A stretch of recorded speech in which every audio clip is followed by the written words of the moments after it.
So has anyone heard from any other committee members? That being said, well, we'll see who shows up and we'll just figure out what we're going to do. So Merry Christmas and Happy New Year to everybody before I forget. Okay. Senator, oh no, Representative Valdenia Wynn is online. So thanks for being with us, Valdenia. All right, what we'll do is we'll just get started with the agenda. We'll work on the minutes if more people come. So, oops. All right, let's get started with the Department of Agriculture. Who's coming up to see us to talk about it? Is it Stephanie Kramer, Chief Counsel, or am I moving too quickly? There's still people coming.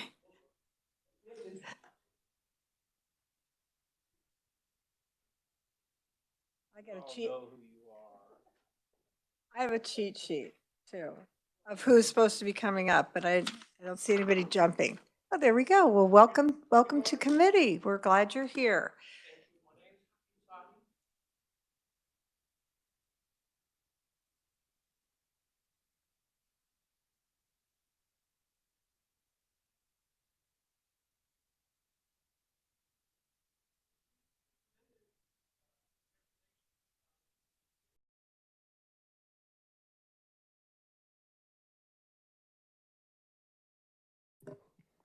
Sorry, I thought it was. Okay. We are amending these regulation because back when it enacted in 1986, the cost we kept it at 120, the state cost share. And now we are 50 years later, still 120.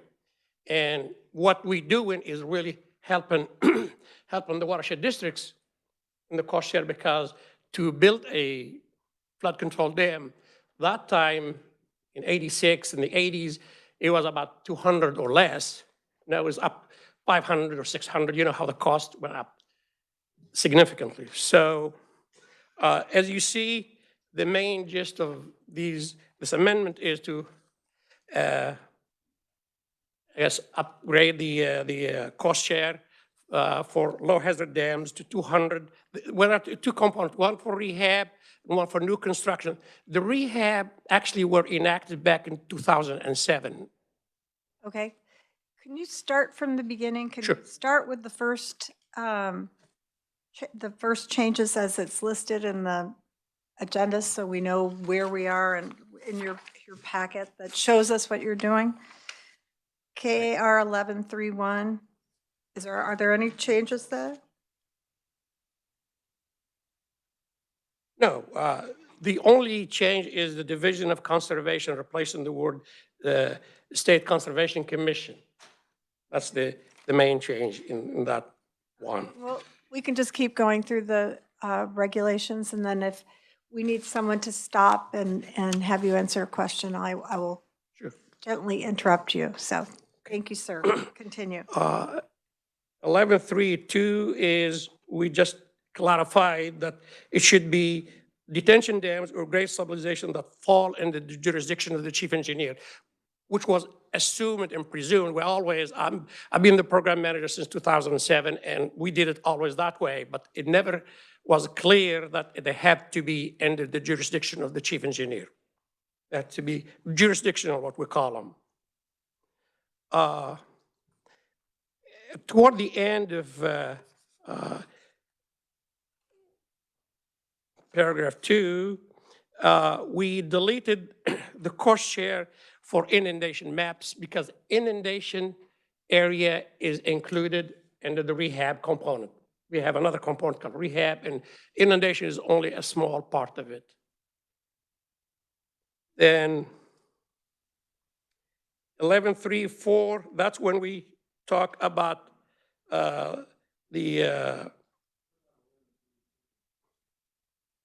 okay. Again, honestly is a clarification because it said an updated general plan. We, the Division of Conservation, we will not approve any cost share if it is not the approval of the chief engineer of the rehabilitation or the construction is first. And that one required them to be, required any site to be in the general plan, approved general plan. So it's redundant because we're kind of doing what the chief engineer is doing.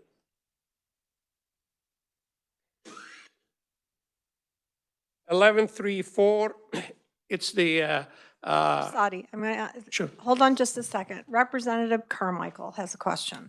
Thank you, Madam Chair. Okay, you say that 11-3-3 subparagraph B, that the provision for an updated general plan is redundant. Is that correct? I think Yeah, the B- you said that's what the engineer does, Right, yes. but why would you be getting rid of the regulation that requires the engineer to do what the engineer does? I don't understand this. I guess because when the chief engineer approves the rehab or the construction, one of the components for them is to have it listed in the general plan. So that's one of the very first things they do. I mean, we can leave it if we need to, but Could you take me to the regulation that requires that the chief engineer include an updated general plan? that is probably under the chief engineer, and I'm not sure I know that one specifically, but I can find out. Okay. I'm sure we can Let's find out for you. Do we have somebody here that can tell us the answer to my question? The chief engineer, I think, is sitting back here, in fact, isn't he? In a brand new suit. Representative Carmichael. Pardon me, you need to tell us who you are Yes, before Madam you Chair. speak. Thank you. Sorry, my name is Austin Vincent. I'm the staff attorney for the Kansas Department of Agriculture. Got lost this morning here in the Capitol, so sorry I'm a little late. But I'm picking up, the question is the chief engineer's authority to, for the updated general plan. We're striking the provision in KAR 11-3-3 subparagraph B as in boy that would have required that an updated general plan be submitted to the commission or to the division. But now we're striking that and we're told, well, that's what the chief engineer does. And I'm not understanding. So why would we get rid of the regulation? I don't follow. Representative, I will have to go back and see if we have notes on that specific provision. I believe a lot of this was to streamline and simplify the process. That's one thing that might have slipped through the cracks, but I can provide you an answer after we've conferred with the chief engineer. Do you have? Why don't I'll let we the chief confer engineer with the answer. chair's permission, or perhaps even hear from our chief engineer? Thank you, Madam Chair. Representative Carmichael, Earl Lewis, Chief Engineer, Kansas Department of Agriculture, Division of Water Resources. And as I understand, this regulation pertains to the rehab of existing dams. And so a general plan is for a watershed district when they are developed. And so that covers all of the dams within a watershed district. And therefore, if we're rehabbing a single dam, we don't necessarily need to change the general plan, which already contains that dam. We're only rehabbing or changing the specifications for a single dam within a greater plan. So we wouldn't necessarily have to change the overall plan in order to rehab a single dam within it. And you know your business much better than me, but this only just requires that that existing general plan be updated when these changes are made. Are we going to update the general plan? Are we going to leave the old plan but with changes that aren't a part of the So quote, the general changes plan? that we're talking about here, the rehabilitation, aren't reflected in the general plan. So the general plan will say we need to develop 10 dams in this area, these 10 dams. And so this rehabilitation may say after 50 years, we need to repair this dam and the specifications related to that dam, but those specifications are not reflected in the general plan. So the general plan may not need to be updated in order to rehabilitate this existing dam. So it's really eliminating a step that they update a plan which may or may not need to be updated. If it needs to be updated, then we can require that separately from the requirements that they need to have permits from us in order to complete their work. But this is not just for rehabilitation. This is a permit to construct. At least that's what it says it is.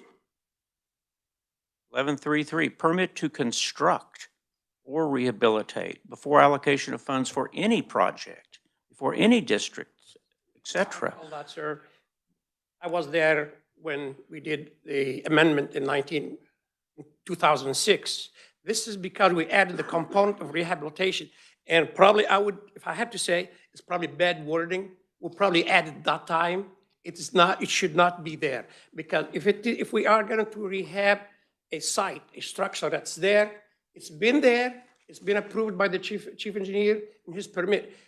That's for the new construction. For the rehab, it's already constructed. We are Joe.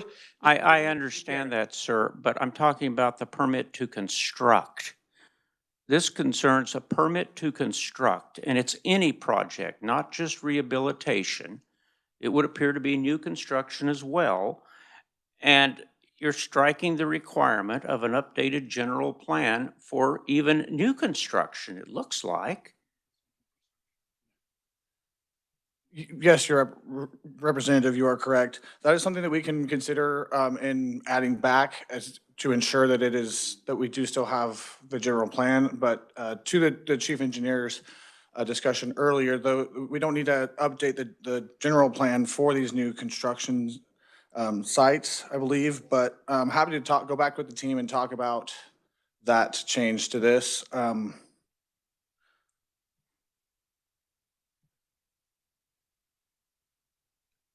Well, Madam Chair, I'll save my comments for when we prepare our report, but this is disappointing.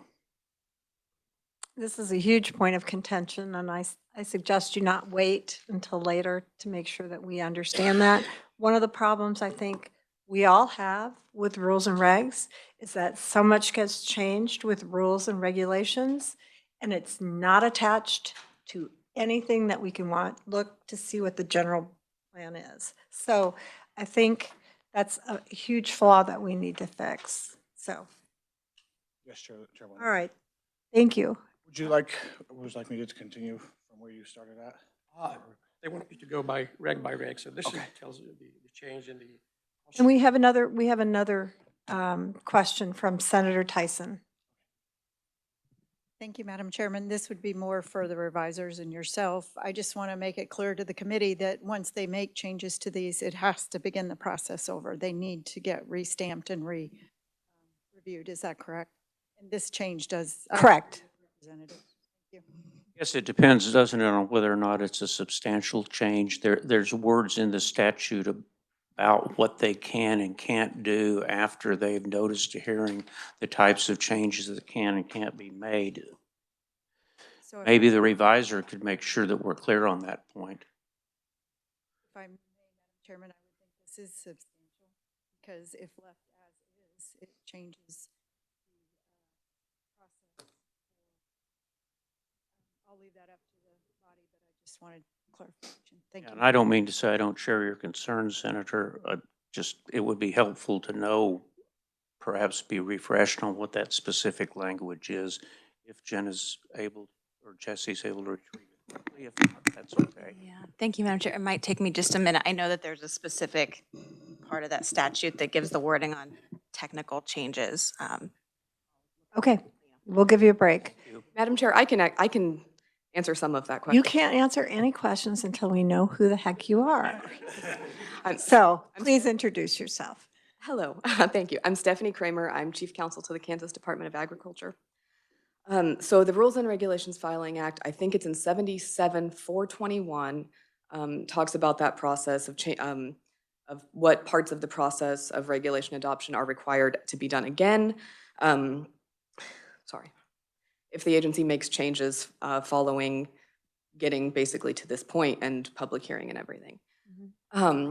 So one of the main criteria that we focus on a lot is it talks about whether the change is a logical outgrowth of the regulations as they were originally published.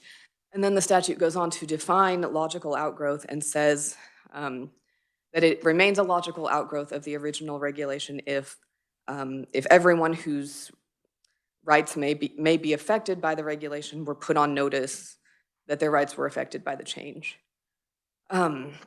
So I actually think as far as this wouldn't change who the regulation covers or pertains to. I don't think so.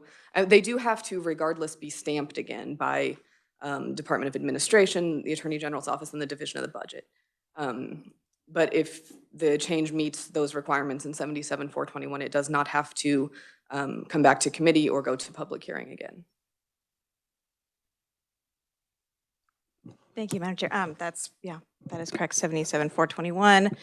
Wording is the agency shall initiate new rulemaking proceedings under this act if a state agency proposes, this is in subsection C, if the agency proposes to adopt a full final rule and reg that differs in subject matter or effect in any material respect from the rule and regulation as originally proposed and is not a logical outgrowth of the rule and regulation. Representative Carmichael.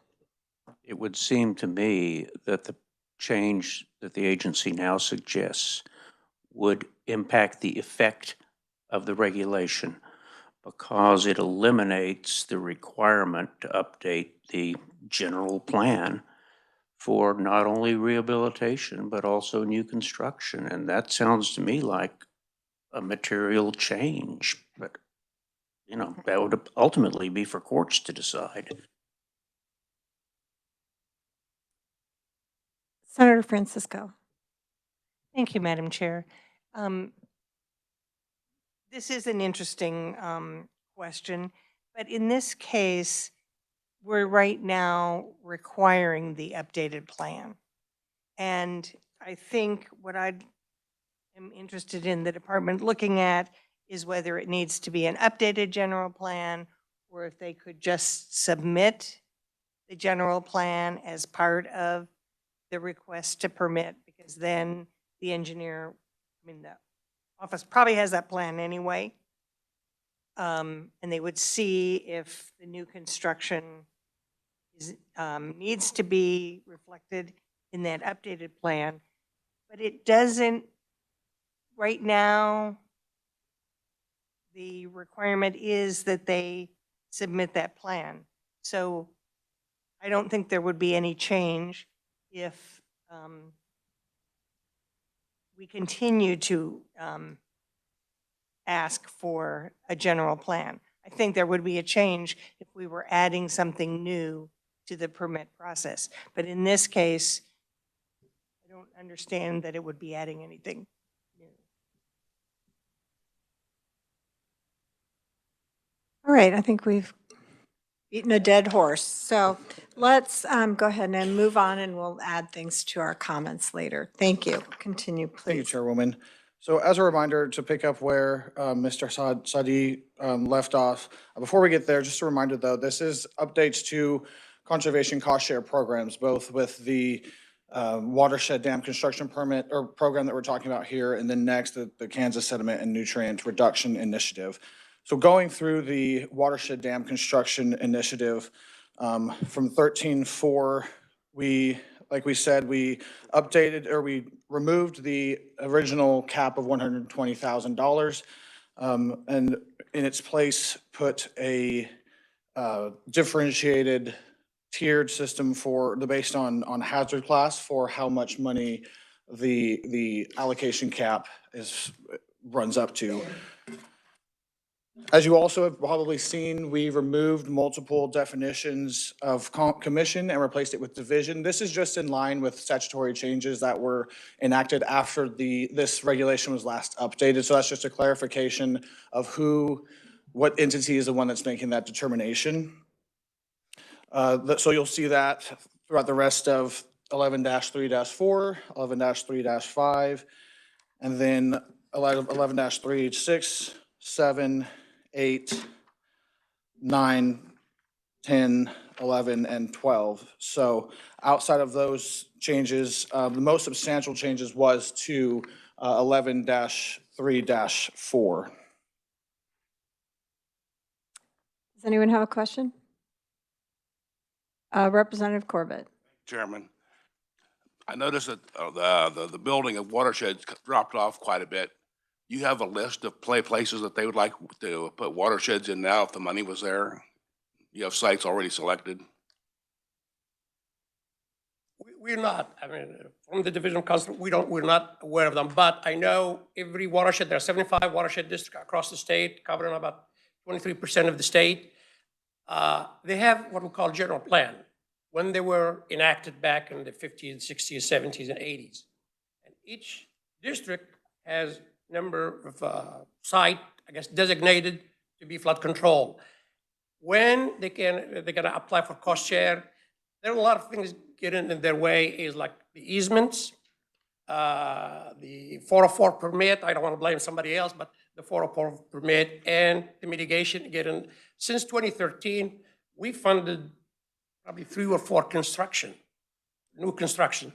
But the big ones, the big number was in the 80s, the 90s, and 2000s. We used to do at least 10, 15 a year. Now, since 2013 till now, in 12 years, we just did 3 because they changed the regulations, federal and state. Okay, I have another question for you. Have you talked about 1113-4 yet? Are you ready for that? So 1113-4? see 1113.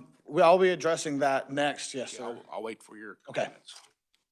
Senator Thompson. Yeah, I was on 1113-4 as well, as mainly the cost increase. Some big questions about that, and I guess that, I don't know if this is appropriate to ask that question now or wait until we get there. Well, my biggest problem is that you're changing the amounts, and a considerable amount. Right. Yet you have 0 on your cost estimates. So, Cost to affected businesses, cost to local government units, cost to the members of the public. I'd say anytime you're using taxpayer money, that's a cost to the general public. And that's a huge increase. Yeah. So is that, Yeah, it was, yeah, I mean, on the high hazard class Cs, we're talking almost a 400% increase, and I realize you're updating from the 1980s, but that's a significant update, and I guess my big concern is how many dams or how many construction projects are we looking at? Are you anticipating funding fewer of them, to cover the cost that's needed? Or I'm just kind of curious about that. Is there a cap on how much you'll spend and how many projects you can take on? I'll start off real fast. Madam Chair and Representative Thompson, so we are only changing the cap of which we will help in the cost share. We're not changing how much money we are asking for or have in our funds. That would require us to come back to the legislature and ask for an appropriation. We're using existing appropriations under 1519. And we're not asking to increase that. We're only increasing what we have the authority to increase, which is how much we are willing or able to cost share in these projects. An example that Mr. Sadi told me a couple weeks ago was one of the recent projects that we did. We capped out at the $120,000 on a project that we approved for cost share, but that project was upwards of 700,000. So I'll let Mr. Sadi address any other answers Just to in that. the upper Little Ark River by Little River, between Little River and McPherson. And there's a dam there, and I think it cost them more than 700, but our upper limit was only 120. So really, that was like a change. I mean, the engineering cost them about 100,000 too by itself. But we, the state, went just to the limit, so we give you only the maximum, 120. So that's also the cost. I mean, back in 07, when we added the rehab component, it's just to help the watershed districts, because it's really kind of hard thing for them to hardship, because they tax themselves and everything. And what the money coming from the state, and I'll tell you, it's not a lot, because I'll tell you, we approved like 20, 30, 40% of what's been asked of us to cost share on, because what we get is what we get, just small amount, and we use it all, and usually cover sometimes 20 to 30 to 40%. except this year, we covered it all. Yeah. Good. One quick follow-up, Madam Chair, if I may. I'm curious because was reading through this. So some of this is construction on private property as well as public dams? I'm not familiar with it. Watershed dams are, And can you turn the microphone sorry, to you? excuse me, thank you. Watershed districts are actually built on private property. Okay. But they could extend 2 or 3 properties and they get what we call easements to let them build it and impound the water. And so they're not only, rarely you're gonna find a watershed dam on one property. I don't recall any one that has one property. You usually extend more than, because we talk about what we call the flood control component, which is top of the dam all the way. It goes, extends sometimes miles or so. Okay. All right. That answered it. Thank you, Madam Chair. Thank All you. right, thank you. Senator Tyson. Thank you, Madam Chair. I'd actually like to go back to 1113.3. You said that those will be posted and available online on a website. Will that information be available anywhere else? Because not everybody's online, especially maybe some farmers and ranchers that would like to utilize it. Can you tell me what reg, please? Pardon me? The change says that you will post the eligible, the program eligible areas shall be posted online on the website. Oh. And I'm asking, will they be available anywhere else besides a website? Madam Chair, Representative Tyson, so that is for 1113-3. We typically just put our stuff online, and it can be in the general circulation. There's no requirements that we put it in a newspaper. However, we do work with the conservation districts to ensure that there are papers that they can also contact their farmers or ranchers, and that's our way of having a contact line to the landowners through the conservation districts.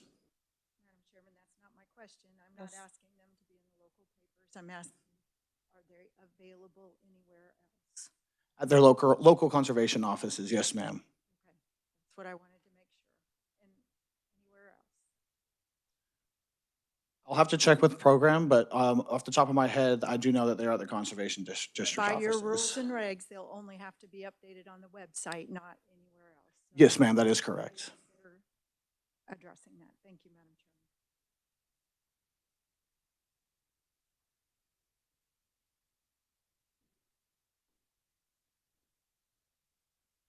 Would you like me to go to 11-13, Madam Chair?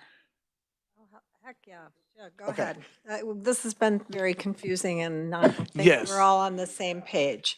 So we're skipping everything in between and we're, So we are done with 11-3. So 11, and the only 2 changes are to 11-3, 1 through 12, and 11-13, 1 through 6. The other regulatory sections 2 through 12 have not been, or 4 through 12 have not been changed.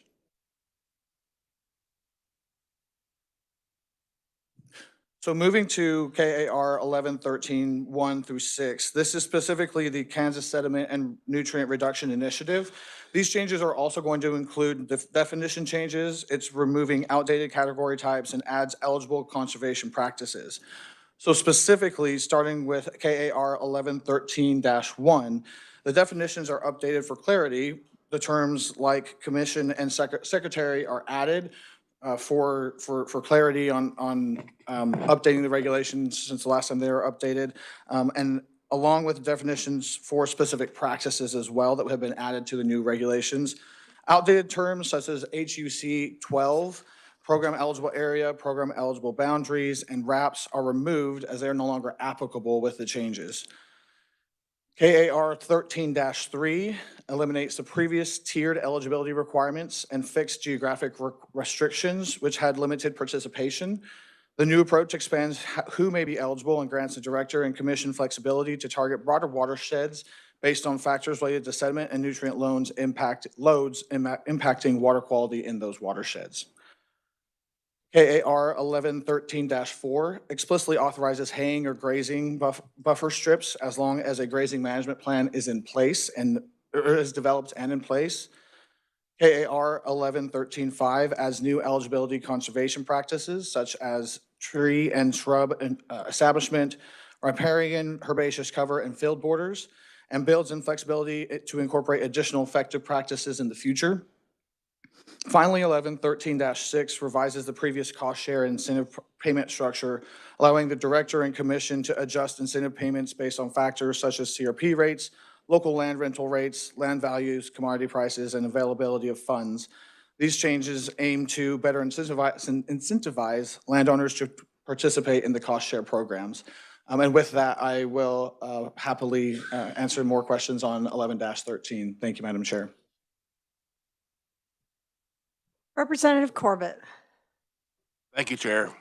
On 11-13-4, I'd like you to consider this of maybe allowing up to 10% of your CRP contract to be hayed or mowed or whatever for fire breaks.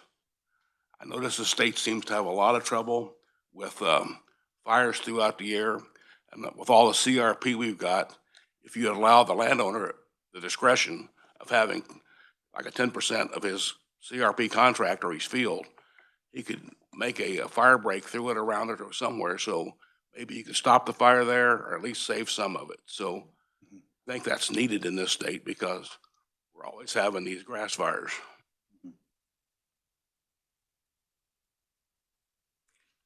Thank you, Representative Corbett. I'm putting that down as a note, just to make sure that I understand when I'm talking with the division, but including in this language, not just haying and grazing, but also the ability to have a 10% or use of 10% of the buffer strip for a fire break is essentially what you would ask?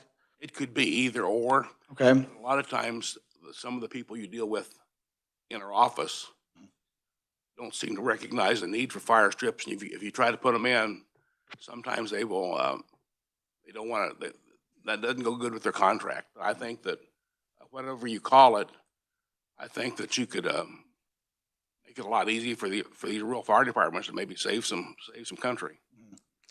Thank you, Representative Corbett. I will talk to the program about that, and we'll also have to overlay, if there are any conservation or CRP contracts in there, overlay that with those with the requirements of CRP too, because I know that can be restrictive at times as well. But a part of this regulation too is to split off some of our own requirements, because originally a lot of this was tied to CRP, and so that's something I can talk to program about including in there as well.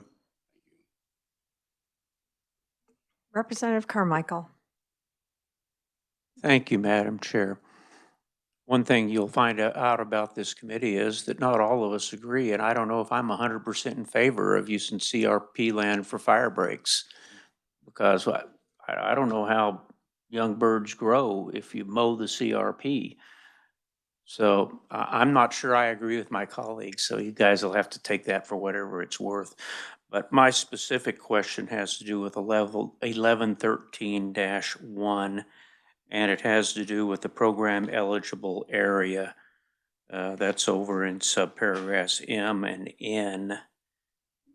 Right now, it defines certain, I guess, watersheds or whatever as eligible areas. And for example, it has the Little Arkansas. I'm concerned about the Little Arkansas because we have atropine contamination of the water that prevents us from using the recharge project in the Equus beds for any more than about 45 days per year. And so when I see eligible area, and now they're apparently all being stricken, I'm not sure, but I'm concerned about, is this going to be the end of the attempt to do riparian filtering of water before it hits the Little Arkansas? Because, pardon the pun, we've poured millions of dollars down the drain on that project if it's full of atropine. Can you help me with that? Madam Chair, thank you, Representative Carmichael. So we did strike the definition, the old definition of program eligible area in the definition section. However, if you turn to 11-13-3, we put back in a provision that provides for what program eligible areas will be how program eligible areas will be considered moving forward. This change was necessitated because the old change was, one, tied to old federal requirements, but also through the HUC 12. And so, and it was more limited in who could participate. And we've noticed that there is a broader land range within the watersheds that could be utilized in helping with these efforts. And so we've removed that restrictive definition of specific locations to include this new program eligible area that could very well include the lower Arc Basin, and because it does meet the factors for which are included in here, sediment and nutrient loading of the body of water impacted by, or the water quality is impacted, the security of public water, nutrient impacts to recreational and aquatic use, and program eligible areas. Yeah.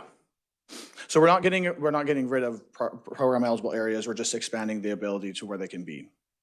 And there's no guarantee that the existing program areas will remain program areas because they've been deleted from the regulation. So every year they have to be redesignated.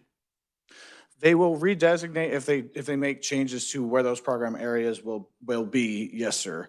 So to your question of they could be removed, hypothetically, yes, but we do want to make sure that the areas that are currently covered under this water quality concern, or that have water quality concerns that are covered by this regulation, are covered, but we can also expand that as well. And when you expand it, that means there's less money available on a per project basis. Is that correct? Yes, Representative. So we may still designate the Little Arkansas as a quote eligible area, but there may not be as much money to spend there because now it's being spent over in Representative Corbett's district. Certainly, I know you need the help over there, Ken. I've seen your place. It's, yeah. Yes, I Representative. appreciate your explanation. Not happy about it, but I appreciate your explanation. Senator Francisco. Thank you, Madam Chair. So I'm going back to 1113 for the haying and grazing. And I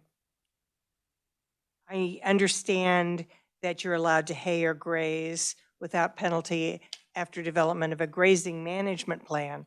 Would a grazing management plan include your plans for haying? Representative Francisco, yes, it will include that and other things. That grazing management plan will also be developed in coordination with NRCS too, as they already have a structure for developing those, but that will include how they will, when they may hay it, how they can hay it, when they may graze it, how they can graze it. Yes, ma'am. I appreciate that, and just was recognizing that haying was not included in the name of the plan. Thank you. Representative Corbett. Thank you, Chairman. What I was referring to, Representative, on your burn strips, so if you had 160 acres of CRP and you had a burn barrier maybe around it, maybe you could save maybe 100 acres of your native grass for the wildlife instead of losing it all. And that's all that amounts to. Madam Chair, and I will to that, I'd have to talk to program about the effectiveness of the buffer zones as well. To Representative Carmichael's point, whenever we do include these filter strips, we're wanting, it is to improve both the habitat for the wildlife as well as for water quality, and ensuring that water quality protection is satisfied. That would be a consideration that the division would be considering in that addition if they were to include it. Senator Tyson. Thank you, Madam Chairman. Senator Francisco brought up an interesting point, but also I am curious, is this new language that you are referring to NRCS? So, Madam Chair, Representative Tyson, that is going to be new language. In 11-13-4 for the grazing management plan, yes, ma'am. That's what I was afraid of. How much money's tied to that? Tied to what, Madam Representative? Adopting federal standards. Representative Tyson, thank you for the question. So we're not, I haven't been representative in a while. oh, sorry, Senator Tyson, I apologize. Senator Tyson. So we will, oh, sorry. We are using that as a ability for the landowners to graze if they so desire. But we are not using that, we're not saying that that is a internal requirement. That is us working with them if they likely already have a grazing plan too, if they have NRC or if they have CRP. So it's a way to help streamline what they've already done, most likely, and not have to duplicate efforts if they've already created a grazing plan. Thank you, Madam Chairman. I have concern referring to a federal program and rules and regs, because if they change their language, how much does that trickle down to requirements for us? Thank Okay. you. You guys thought this was going to be easy. Are there any other questions? All right. If there aren't, then I'll let you get off the hot seat for a little while, and then we'll go after you later. Thank you, Madam Chair. And I apologize for my run-in with heavy breath, but I appreciate the questions. That's okay. We will forgive you. All right, we'll move on then to the Department of Agriculture, Division of Water Resources. And we get the Chief Engineer back. All right. Welcome to committee, and please introduce yourself. Thank you, Madam Chair. Earl Lewis. I'm the Chief Engineer Director at the Kansas Department of Agriculture's Division of Water Resources. And we have 3 sets of regulations before you today. And I know it looks like a fairly imposing package, but I will say for the most part, and I'll walk through this here in just a minute and give you a little background. For the most part, this is updating, cleanup, and some reorganization. So the actual changes are not as substantial as what the package appears to be. But not that there are not significant changes here. Again, we'll walk through those. The first one, and again, we can handle these all at once or in sections, but relate to KR 5-1, 4 through 12. So it's a pretty significant number of them, but they all relate to our meter program. And so we have had the ability to require meters since the origination of the Appropriation Act in 1945, started requiring them routinely in the early 80s, and the groundwater management districts required them wholesale in the early to mid 90s. So we have essentially had every pumping well and pump site metered for the better part of 30 years now. So roughly 35,000, give or take, points of diversion, wells, pump sites in the state of Kansas. And so again, pretty much all of those at this point, anything that has a pump on it has a meter on it. These regulations have been in place for a number of years, 25 years, but really haven't been updated in that time. And so as you might expect, technology changes, as well as we find out how some of our users are able to get around regulations and not comply with. Really the main purpose of our meter regulations is to ensure that we are accurately measuring and reporting the water use that's required per statute in the state of Kansas. And so that's kind of what this whole set is about. And so starting with 5.1.4, sets forth the specifications, requirements related to the construction of the meter. What are the types of meters and their specifications that we will allow to be sold in the state of Kansas? And we do have an approved meter list that's covered here in one of our later regulations. And so most of these really are on the manufacturer if they want to sell meters in the state of Kansas. So the manufacturer has to provide us information about how they construct the meter, how they test the meter, how it operates, making sure that it will measure within 2% plus or minus on the bench. So at the factory, and plus or minus about 5 or 6% when we're in the field and we test it. It's got to make sure that it can operate through the full range of conditions we're going to see in Kansas. So all weather, And we've got to make sure that it's sized appropriately. So if you've got a small well, we need to make sure that we don't have too big of a meter that doesn't measure accurately. If you've got a large well, then we need to have a bigger meter, obviously, to make sure that we can measure that accurately and the flow completely. So that's kind of the background here. The significant change in 514 is a requirement that if you have essentially a propeller or an impeller meter, so think about on the back of the boat or the fan where it turns and propels the water or propels the air, it's kind of the opposite. In this case, the pump pushes the water through the pipe, the propeller spins, and then we measure that, and that tells us how much water has gone through the pipe. So we've had a number of people that have, I know it's hard to believe, but have, in the interest of getting more water than they were entitled to, at times taken their meter off, run the propeller backwards. Yeah, it's hard to believe, I know, much like you might see with folks that are trying to sell a car and want to get lower mileage. And so it requires, now these would require that any new meter that's installed, we wouldn't make people go back and pull meters and get a new meter if they've already got one in the pipe. But anytime they repair it or get a new meter, it would require an anti-reverse gear.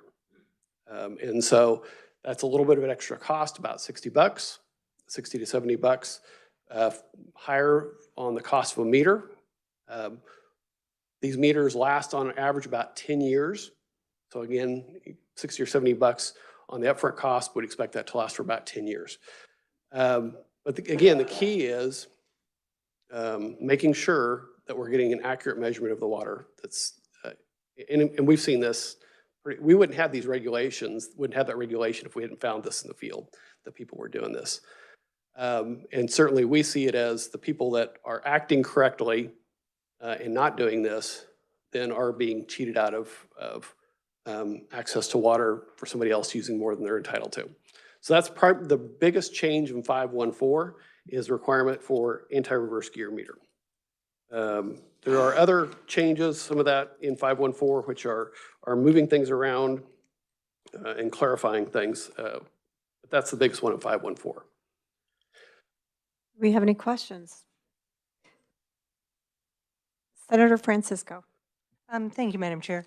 I do note that a change that you're making is that the manufacturer has to certify that it's been meets the requirements established by the National Institute of Standards and Technology.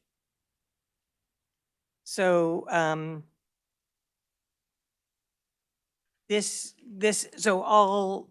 if that changes, then, and this is in 2, the new underlined. Yeah. Measures established by the National Institute of Standards and Technology. So again, my question is, we want to make sure we're not giving another entity control over those requirements. Okay. Yeah.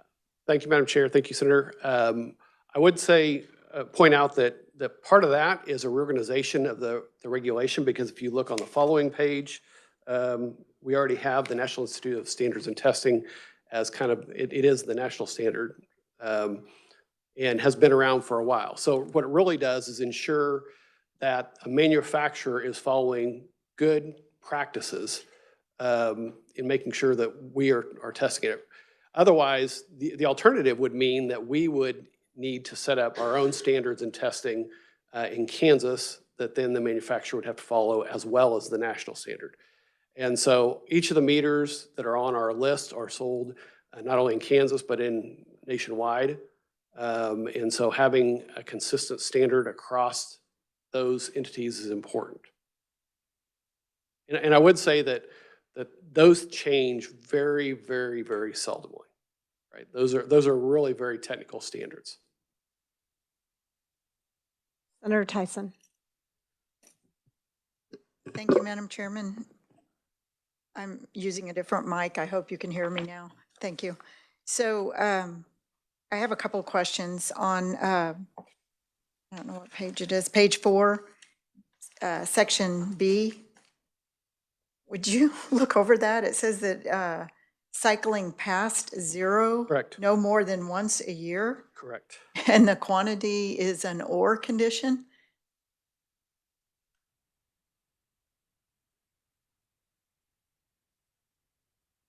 Where was that again? Page 4, section B, newly labeled capital B. Correct. Oh, okay.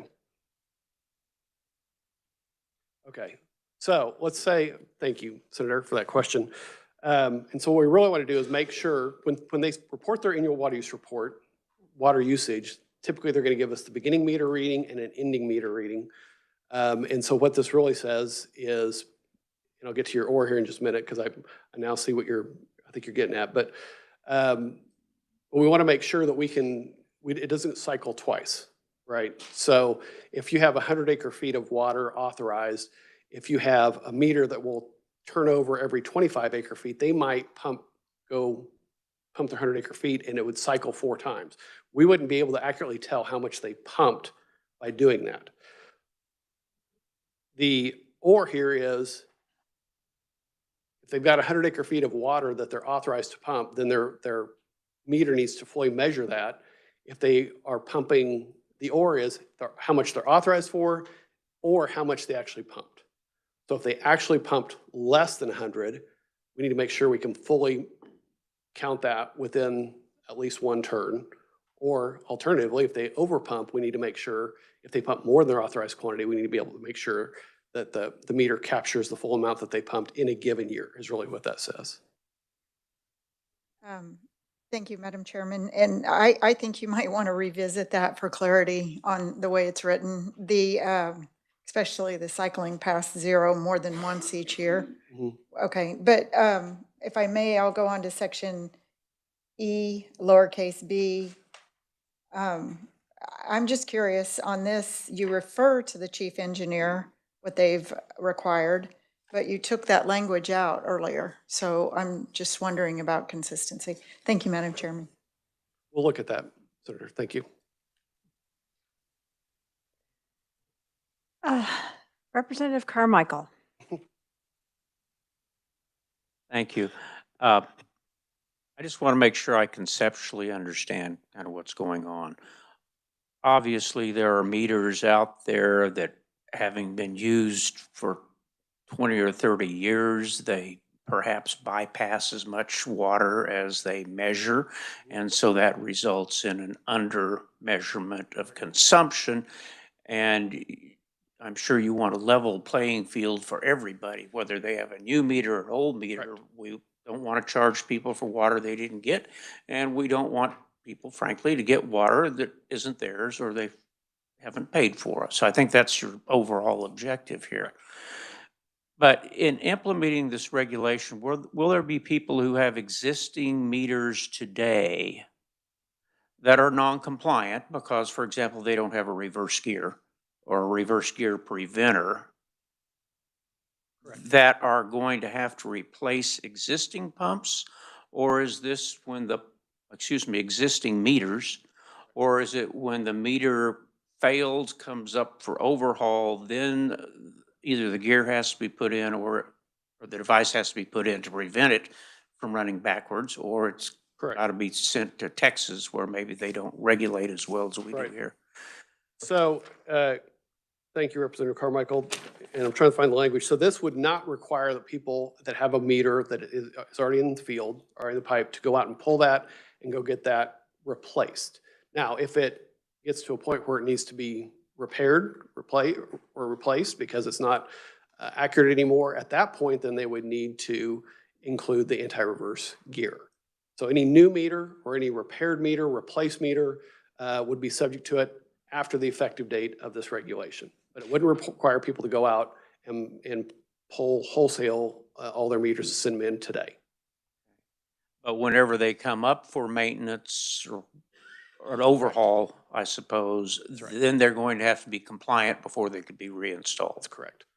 And that's correct, Representative. And I would say that less than half, maybe half, but less than half of the meter sellers in the state of Kansas will even sell a meter that doesn't have an anti-reversing gear at this point, just because they have some liability if there's an issue with it as well. You presume my next question. How many of the meters that are out there in the marketplace today don't have this feature? Yeah, probably. Well, not in the marketplace. Again, probably about half or less. Yeah. So, And it costs roughly $60 with a useful life of 10 years, correct. or $6 per year per meter once the meter has to be replaced or overhauled. Correct. Thank you. And so, and again, that's the incremental cost of the anti-reverse gear. If you go out and get a new meter and get installed, you're probably looking at about, depending on the setup, $1,000 to $1,500 for the total install, maybe more if you've got a very complicated system. And so again, this is incremental on top of that, but it's not like doubling the cost of the situation. Well, I measure my usage on my well with a $30 Amazon flow device, and it's not accurate enough for your business, I'm afraid. Check and see if it's on the list. No, that's okay. I don't need you all around my well, thanks. Are there any other questions? Because I have a few. Number one is, what are the requirement, who is actually having to do this? I see on the first page, it says meters with a nominal pipe diameter is less than 4 inches are Correct. exempted from this, but I don't know who we're talking about. Do we know how many are in functioning and whether they're new or not? I mean, I Yes. know when you're saying that you need to have this, you need to have some sort of list that you can check against to see Correct. who's doing it and who isn't, right? Correct. So we have an approved meter list that has about 250 different meters on it. And the way that process works is the manufacturer will send us information. We have engineers that will look at that and determine whether their information matches the specifications, the national standards, whether their tests show that it's accurate enough, really meets all the requirements, and they can be on the list. And we're going to know some different meters will say you're approved for having a 2-inch meter from this model and a 4-inch meter at this model. Others may have an 8-inch or 10-inch model. So we know as the requirement goes out to the water user that you have to have a meter. They also have to tell us once they have purchased the meter, they're going to get information from the seller or the installer that's going to say, here is the meter model, serial number, here's the pipe diameter, here's and we can check that. So we get information on the meter that's actually been installed, and we can compare that to whether that's an approved meter or not. So we know that we know whether or not what meter is on each well or pump site.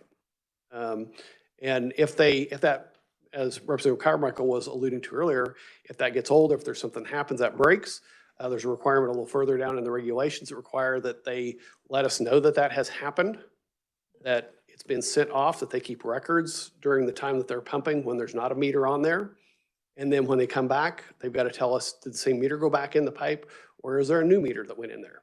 Because if our folks go out and do a field inspection and find a meter that's different than what they said they had, then that's a problem. That means that either they've pumped water that they didn't tell us about, or something else has happened that may be outside of the regulations. So Okay, I don't think I was very clear. So you do have a list of everyone who needs a flow meter correct. in Kansas. Correct. And that does not include residential wells Does not. because they are smaller, but I Correct. was looking for those if there were more specific requirements. So you can go to, say, John is on that list. Forgive me. Representative. I've got a permitted well, but I don't have a meter. True, that's, I'm in that organization too. But let's say he has one, Yeah. you would have that on a list. We would. Okay, Yes. So I misunderstood your question. My apologies, Madam Chair. So Okay. any water right holder, so any water user that's non-domestic, so think any domestic really is household, pasture wells, those kind of things. So if you're a municipality, if you're an industry, if you're a feedlot, if you're an irrigator, any of those type of folks have to have a water right under the Water Appropriation Act. Anybody that has to have a water right under the Appropriation Act has to have a meter approved from our approved meter list that has to meet these specifications. If you're a household well, then no, you do not have to have a meter. Now, the only caveat to that is we can require a meter if if you're involved in a water right impairment situation. So if there's an investigation going on related to not having enough water in an impairment situation, then we can require meters of domestic users. That is very, very rare. But it's really those that have a water right that are required to have a meter, A little bit larger. larger. You don't know how much my water rights are. You're do you? not looking over your Okay, shoulder on stay that. away and I'll just take care of my business. Are there any other questions for the chief engineer? Thank you for being here. I appreciate it. Yep. So I I'm can sorry. keep working through others. Oh, you have more, sorry. That's Oh, fine. gosh. And just again, Sorry. to go through You it moved 5. past flow meters, that flow meter part. Very good. If you no other questions on the flow meters, we can move on to 5.5.17, which is applications to change point of diversion of groundwater rights. And so this is one we have developed, we've talked about for a number of years, developed as we had heard concerns from stakeholders, specifically, primarily, I should say, in southwest Kansas or western Kansas, where we had people who were maybe using all the water from their well, got to a point where their well's not very productive anymore, and then they would apply and move that well as provided currently, absent these regulations, move that well maybe up to half a mile away. And we've even had situations where people would game the system. They would move a half a mile and then file another application to move another half mile, maybe move a mile or more. And what you're really doing is moving, in a lot of cases, to another part of the aquifer that maybe has a little bit more water. But from our concern, and I think from the stakeholders' concern, generally there's other users that are already in that area. And so now I'm taking a well that I've fully utilized the aquifer and I'm moving it to another part of the aquifer and starting to use water that other people are also depending on. And that's our primary issue, and our primary responsibility is to ensure that we do not allow for impairment of additional other water rights by any action that we authorize. And so it gets a little bit complicated here, if you will. But we consider anything within 300 feet of an existing well. We have a lot of wells that, we were just talking about meters going bad. We have a lot of wells where the well goes bad for any number of reasons. There may still be water there, but the well caved in, the pump went bad, whatever, and they need to re-drill a well. If they're within 300 feet, we say that's really the same spot. Because you may not be able to drill right next to where the existing well was. So we say within 300 feet is really the same spot. If you go beyond 300 feet, now you're starting to look at, are we affecting some other user? And so what this would do is two things. First, it would say we would not allow, once the regulation went into effect, we would not allow that authorized well to be moved more than a half a mile from that point ever. You create an anchor point at the existing well, and your half mile is your neighborhood. You can't move more than a half mile. You can only move more than 300 feet if you're moving to an area that has less water users, less appropriation than what you have. So I can't go from a low water use area to a higher water use area and put more pressure on that higher water use area. And we look at that, when we do that analysis, we look at a 2-mile circle around the existing well, and we look at a 2-mile circle around the proposed location. And so if the numbers of authorized quantity in the proposed location is higher than the existing location, then you can't move. You can stay within your 300 feet, but you can't move in and start putting more and more stress on the aquifer that's relied on by more people, right? We're trying to, in some ways, we're trying to spread out the pumping a little bit here and not condense it into areas where there's still good aquifer. So again, that's kind of summarizing it down a little bit. There's a lot to it, as I said. The other thing is, obviously, as I said, we can't impact or impair other water rights. And this also says if there are specific rules already in place within a given area, groundwater management district, that are less restricted than this governs, right? So if a groundwater management district has rules that are more restrictive, then those rules govern. If they are less restrictive, then these govern. Again, our primary purpose with this is to ensure that we are protecting existing water rights by not allowing somebody to move into an area and gain access to water that they did not have access to before. So, and I know that's a little bit of a new concept here, and I'll stop there and see if there's questions. All right, there's one for sure. Senator Francisco. Thank you, Madam Chair, and thank you for being here. So what does it mean when you say shall be considered unreasonable? In one Correct. case, you're saying it's considered unreasonable, but I think you can still allow it to happen. In the other case, you're saying it's unreasonable and shall not be approved. So what does that mean when you say shall be considered unreasonable? Thank you for that question, Senator. So 82A 708B is the part of the statute that authorizes us to approve somebody to apply to change their water right and for us to approve that.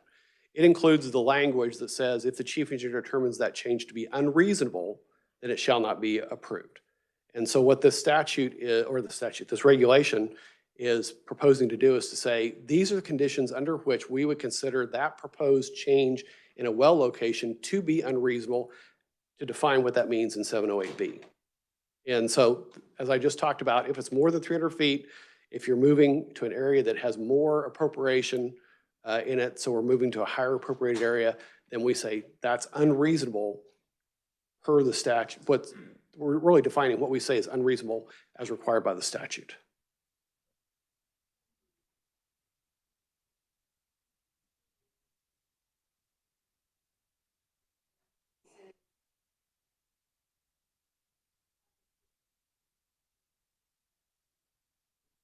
Mm-hmm. Correct.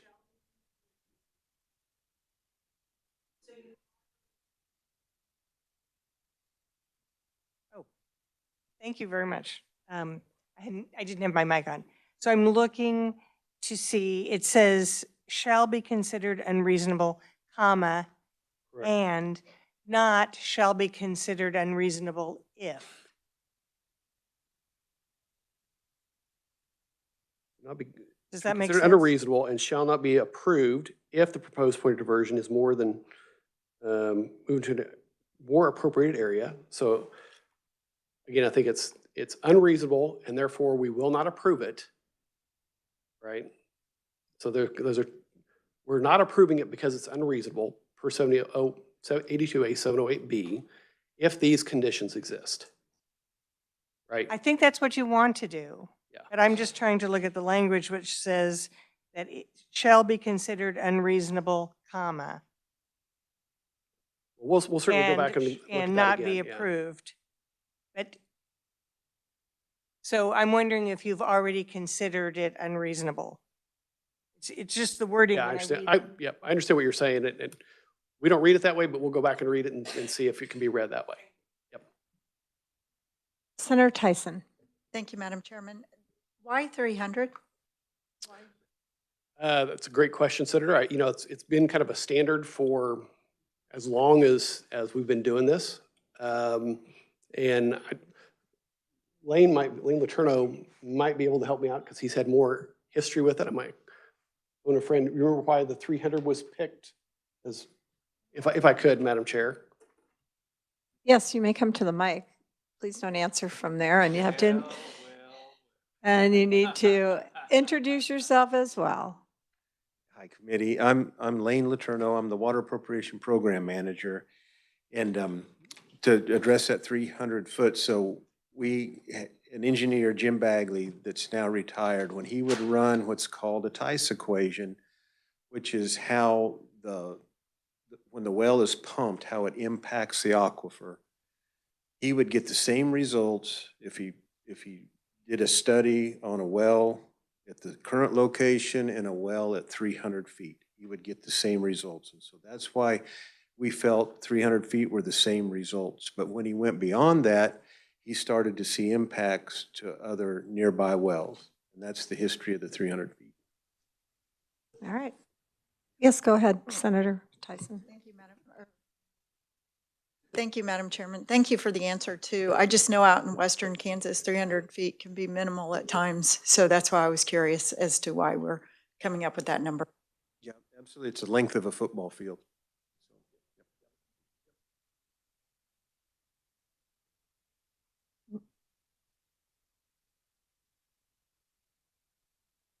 I know, I was going to say the same thing. Okay, All right, one more, and then I'll leave you all alone. The last one is 518, 1 and 2. And these pertain to water conservation areas, which was a statute that was passed in 2015. So water conservation areas are essentially a consent agreement between the water user and the chief engineer, in which the statute allows for flexibility for the water user in exchange for reduced water use, water conservation area. So the statute requires that we adopt regulation. To be honest, we have resisted trying to adopt regulations for a while for the sole purpose of each one of these is, well, first of all, when we first started, this was a brand new tool anywhere. There was no history of it in the state or anywhere in the Western United States. And so we wanted to see how this played out with the users. And so what we found is each one is a little different. And so we want to make sure that the rules are not too restrictive to allow for an individual user or a group of users to be creative and find a solution that fits their situation. Again, providing them some flexibility while again, getting some additional water conservation in an area of decline. That's one key. The water conservation areas are primarily and are authorized for areas where we have groundwater declines. So again, think about western part of the state. But our stakeholders have asked for a while that we follow through with that statutory requirement that we adopt regulations, which is what we're doing with 518.1 and 2. 518.1 and 2 basically say, if you're going to have a water conservation area, you've got to do it on a template that we provide, and we do that already. In fact, we have staff in our field offices that help water users develop water conservation areas all the time and use a standard template to do that. So that is really nothing new. If we look at how do we determine whether or not they are actually reducing their consumptive use, we establish a past period. So 2008 through 2017 is the period that's established by regulation. And one of the keys here is that we want to get far enough in the past that we don't want to see people that are using more water simply to keep their water use history higher so that when they enter into a water conservation area or a local enhanced management area or whatever, that they actually get a higher allocation but appear to be saving water. And so we want to look back a little bit further.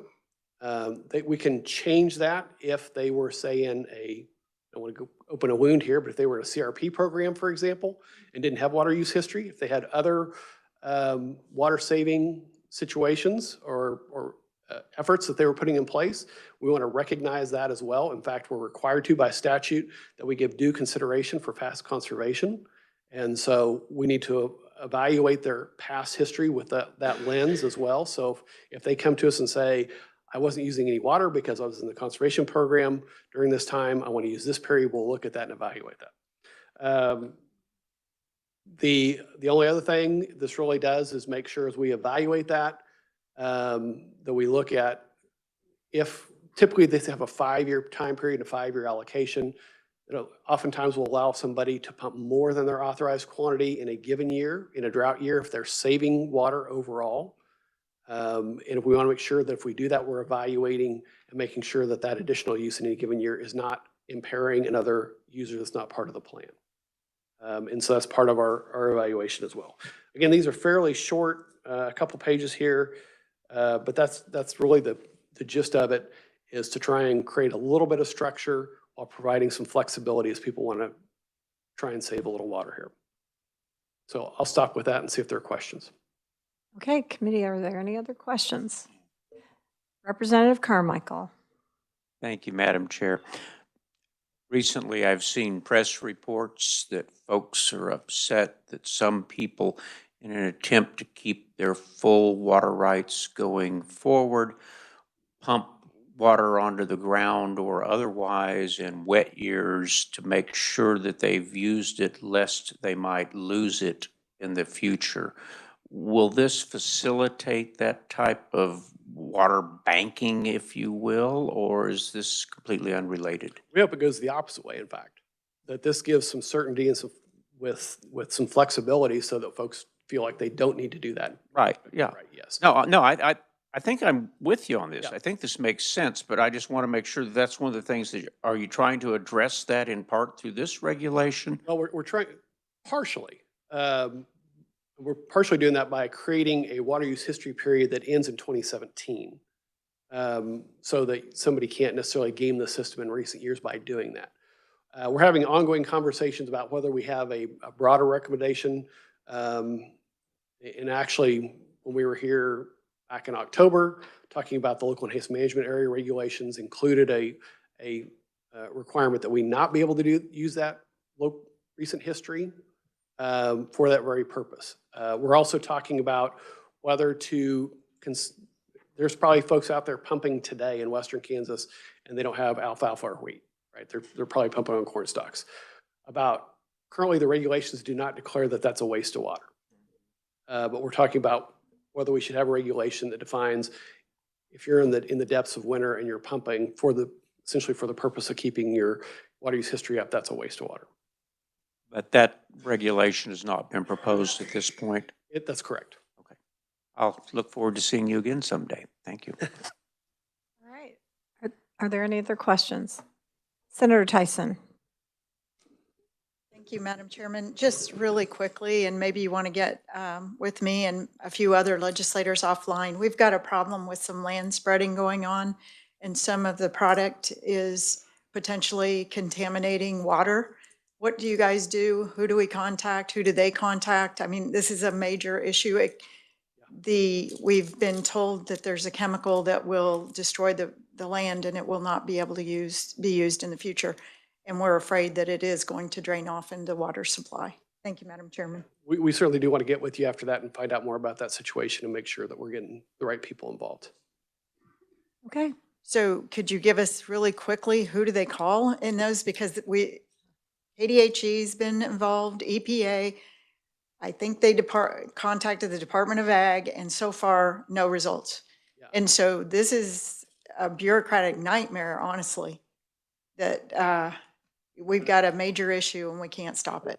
Yeah, so I would say, if I could, Madam Chair, our only touch on that is if, say, they're running it through an irrigation system, and then there's chemigation potential. Otherwise, it's probably a KDHE and EPA thing. We have talked about my previous life. We have talked about that a number of times, and that certainly is as you know, a very difficult issue to deal with because there's very strong opinions on each side. And we've not necessarily, I would say we've not really, in my opinion, necessarily gotten kind of quite figured out exactly what the right balance there is yet. All right. Okay. Well, now you're done Thank you. for now. Thank you. And we'll move on to the Department of Wildlife and Parks.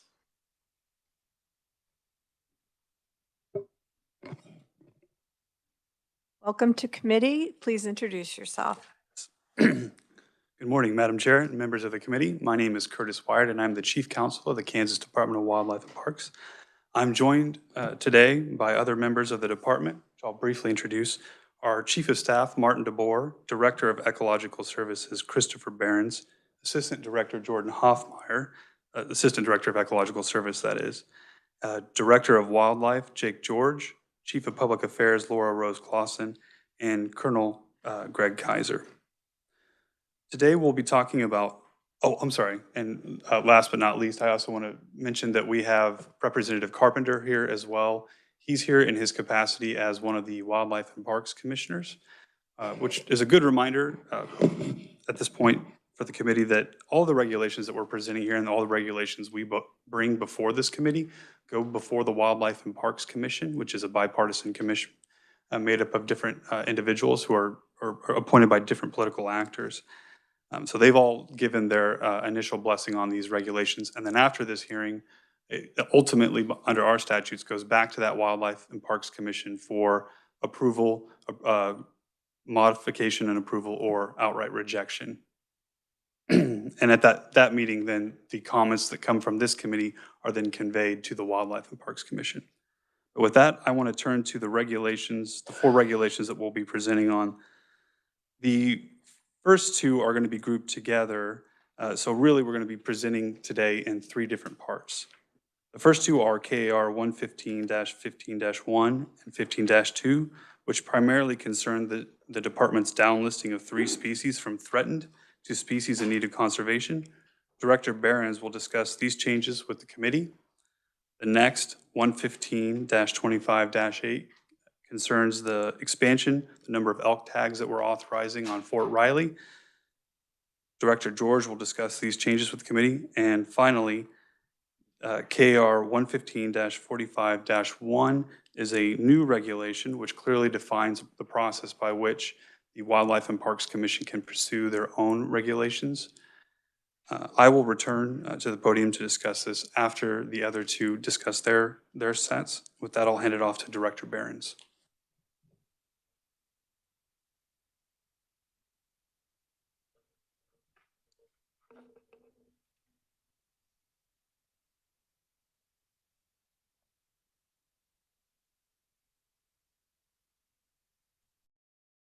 Thank you, Madam Chair and members of the committee.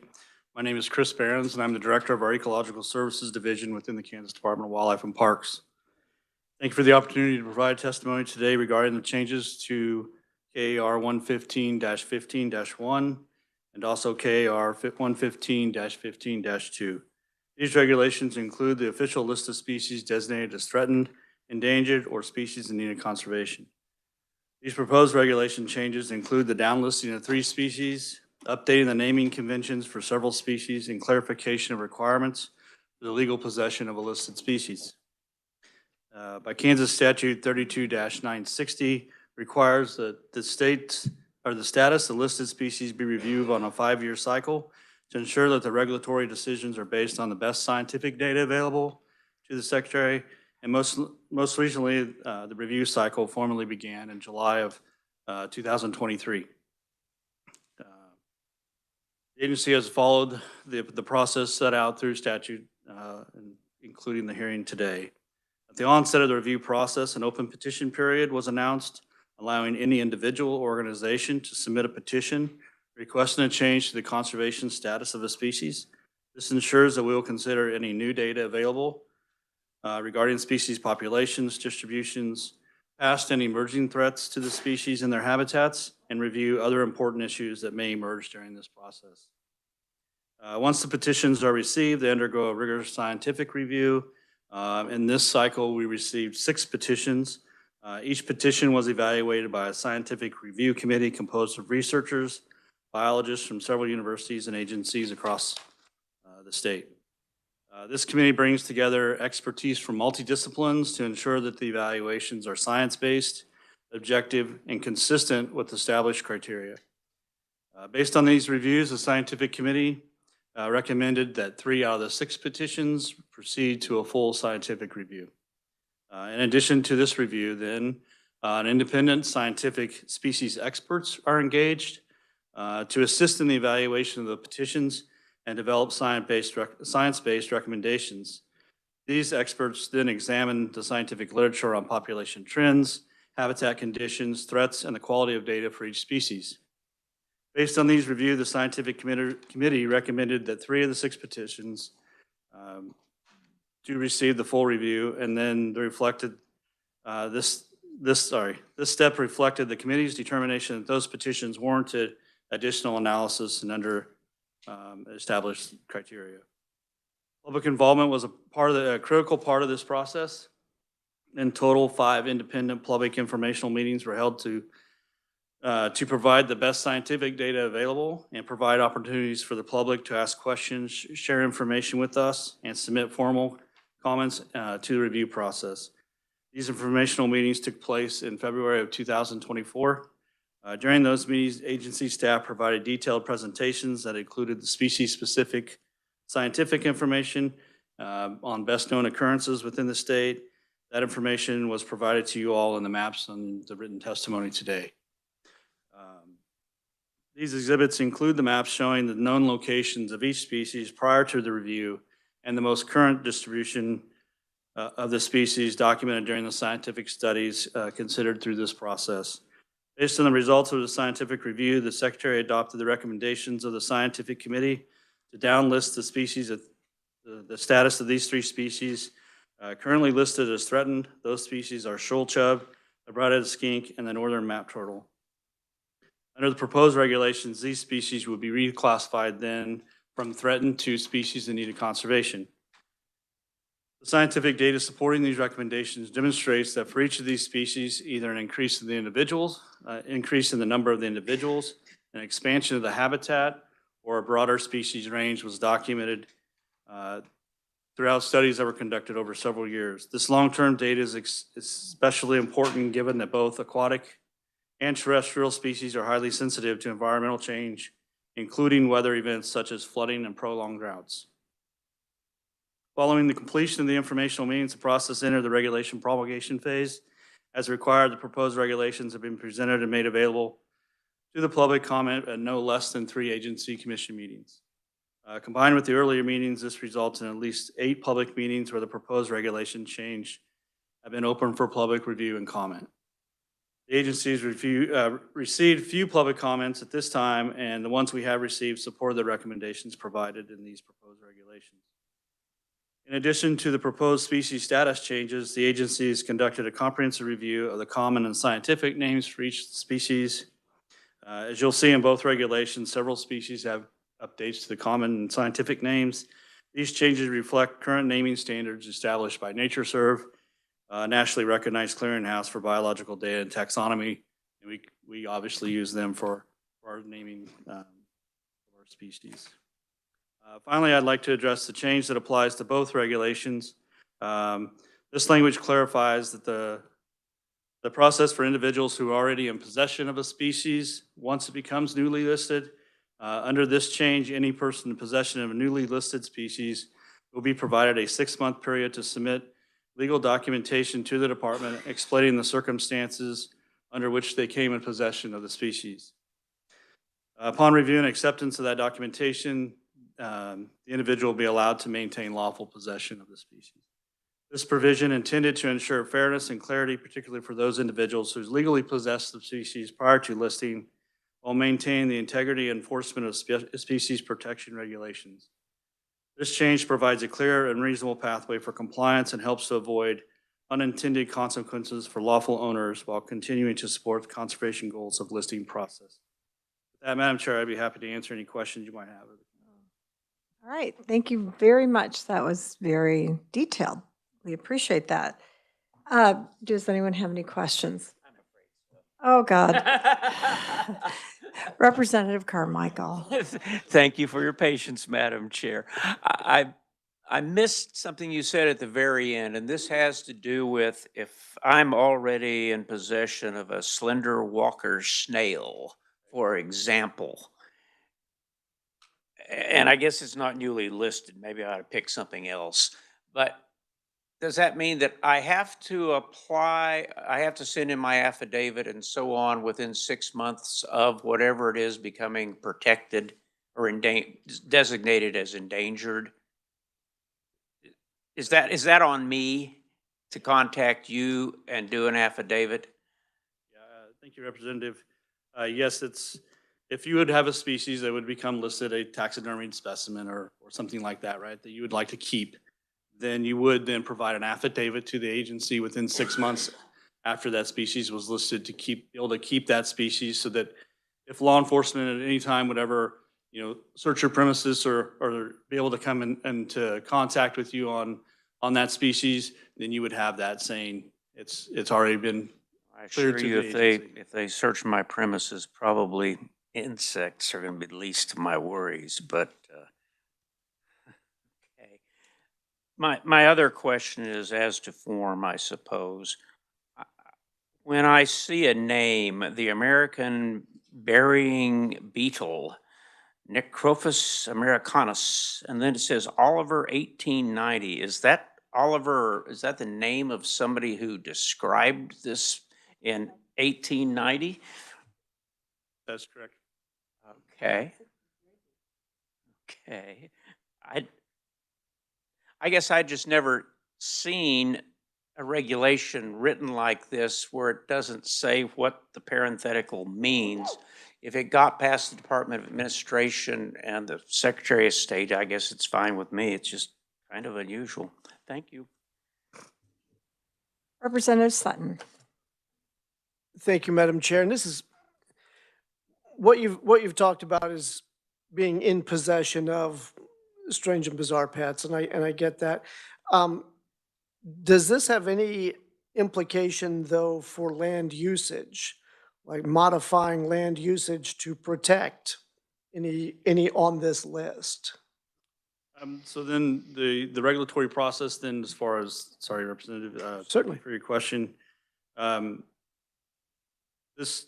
regulations provide the list of species, and then those species then, since these species are being downlisted from threatened status to a species in need of conservation, they still have the protections of take provisions, but however, when we review a project for environmental impacts or ecological impacts, then those species are not considered for those type of reviews as you're referring to. All right. Excellent. Thank you. Thank you, Madam Chair. All right. Are there any other questions? All right, good job. Thank you. Yes, Madam Chair, I think now I'd like to invite Jake George to come up and speak to you on the elk regulations.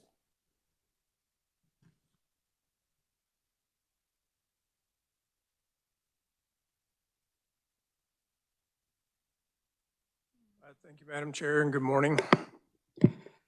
Appreciate the opportunity to be here today. Again, my name is Jake George. I'm the Wildlife Division Director for the Kansas Department of Wildlife and Parks. I only have one regulation to discuss with you today, that being 115.25.8. It establishes open seasons, bag limits, and permits for elk hunting in Kansas. Just as a little bit of background, elk were first reintroduced onto Fort Riley in 1986, and a hunting season was initiated in 1990. And while elk are occasionally, but unpredictably found on private lands throughout the state, most of the hunting opportunity in Kansas does occur on the fort.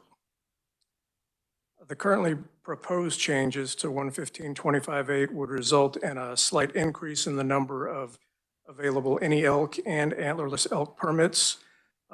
Those numbers have remained unchanged since 2019, so they haven't changed since then. But we're currently proposing an increase from the currently authorized 12 any elk permits up to 15, and an increase from the currently authorized 18 antlerless elk permits to 24 for Management Unit 2, which encompasses Fort Riley.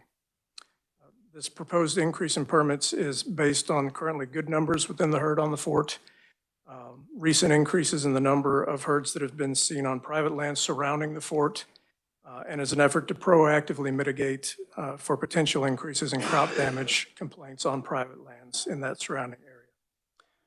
With that, Madam Chair, I'd keep it brief and take any questions. Are there any questions? Representative Corbett.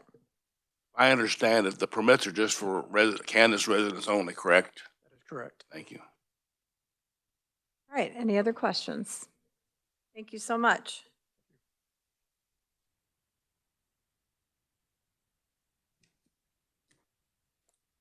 Madam Chair and members of the committee, I will present on the final regulation, which is a new one. 115-45-1 is being proposed to clearly define the process by which members of the commission can pursue their own regulations. Historically, it has been unclear how commissioners can do this. Actually, while there's basically been nothing codified on the role of the commission in promulgating or advancing regulations into promulgation, while in the process of preparing this regulation, we came across a document from 1989 that actually shows that then Governor Hayden originally intended the commission to have a role in initiating regulations through a consent vote at a commission meeting. However, because this has never been codified, and as administrations have changed, attorneys have come on and turned over, This original intent has kind of been buried, or I'd say lost in the past. So this formal codification really is intended to grab, if you will, the original intent of what the commission was, but has not been consistently understood. Broken down to its essence, if you look at the regulation here, subsection A provides that a majority of the commission may vote to direct the secretary to place on a future meeting an agenda for topic of discussion, and it also gives the commission the ability to, by a majority vote, direct the secretary to prepare a draft rule and regulation addressing the particular topic that the commissioner wants on the agenda. Subsection B gives the commission the ability to, if there's a successful majority vote to place the topic for discussion, then the commission can, by a majority vote, request that the secretary draft a rule and regulation so that the actual text is then put together, which would obviously come from me, and then be presented at no less than 2 consecutive commission meetings. The idea here is that historically the agency has always tried to, at minimum, present on a proposed regulation at no less than 2 consecutive meetings so that members of the public have the opportunity to comment on the topic or the text of the regulation itself. Here, it will be the text of the regulation itself. And then finally, following those 2 consecutive commission meetings, a majority of the commission can then again vote, if they feel so, that they need to direct the secretary to begin the promulgation process. That's a kind of a rough breakdown of the regulation. I'm happy to answer any questions that you might have. Representative Corbett. Thank you. So the procedure looks pretty good, but does when everything's there, does the secretary still have the power of the veto, or does it become law? Well, when you mean by power of the veto, do you mean that they, sorry, go ahead. Just to give you maybe a crazy whatever, let's just say we had a group of on the commission that were leaning anti-hunting or anti-fishing. And they got together and they proposed a whatever, no fishing, no hunting, no whatever, and it moves down the line. How crazy could this get to where we might lose some of our hunting and fishing rights if the commission gets a little bit lopsided? Madam Chair, thank you for your question, Representative Corbett. I think ultimately that because the way that the regulation is written, in order to be consistent with KSA 32805, in subsection C there, it says initiate the regulatory promulgation process. That doesn't necessarily mean that the regulation has to proceed beyond the promulgation process. So in your scenario, Representative Corbett, a situation like that where be big alarm bells going off, it could be halted still in that situation. Yes. All right, are there any other questions? Wait for her to finally decide. Senator Tyson. Thank you, Madam Chairman. So by establishing, it's kind of curious, how many years did it take to put this in place? And if this would have been in place, then we wouldn't have had an effort to change in statute, allowing commission members the ability to present or to impact the agenda. Thank you, Madam Chair. Senator Tyson, thank you for the question. This, came to a head, as you know, last spring. I think this really, this predates my time with the agency slightly. I think it came to a head when the makeup of the commission changed in July of 2024, when the commission was divvied up over different political actors rather than all being selected by the governor. And so at that point, that's when the conflict arose about getting items on commission agenda. And so it's been in the works for about a couple of years. The text of the regulation that we're discussing here was actually, I drafted the language, brought it to the commission, and they did line by line edits, word by word edits at different commission meetings, including in March of 2025, April of 25, and also June of 25. So those are the 3 meetings where it was discussed in great detail. So if I may, Madam Chairman. Yes. But you mentioned Governor Hayden was when this effort first started. So it took you how many years to put this in place? Is that Thank you for the question, Senator Tyson. I wouldn't say that this controversy has been in place since 1989. I think it was one of those things where I think legislators, when they're drafting a bill long ago, they think that something is understood, even though it might not be in the plain language of the statute. So as administration change, time goes by, it gets lost in experience of people. But it wasn't, I wouldn't say that it was a hot topic amongst the commission until quite recently. Thank you, Madam Chairman. So this is intriguing to me that this process even has to be in rules and regs. This could just be up to Wildlife and Parks to do this on themselves. This doesn't have to be spelled out in statute or rules and regs. Would that be correct? Thank you, Senator Tyson. Correct. That is correct. And actually, the Secretary Kennedy announced last year that he would address this in a memorandum with the commission itself, but it was felt that this needed to be reduced to a regulation. And so that's why we find ourselves here today. Thank you. All right, Representative Corbett. I think this is a good blueprint. I'd like to see it continue, maybe go over to the Governor's Council on Tourism. And a lot of people are on these committees and boards would like to feel they have some mechanism to move the needle. And at least it gets everybody moved, and it gives you a chance to get your opinions or talk to your constituents or whatever. So it may help a little bit, but lets everybody know where they're at and what they can do. All right, Senator Francisco. Thank you, Madam Chair. I'd just like to add my thanks to the department and the secretary, because I think this clearly clarifies a concern. And I believe Representative Carpenter would like to speak to this. Welcome to committee. Please introduce yourself, sir. Thank you, Madam Chair, committee members. Representative Will Carpenter, District 75, Butler County.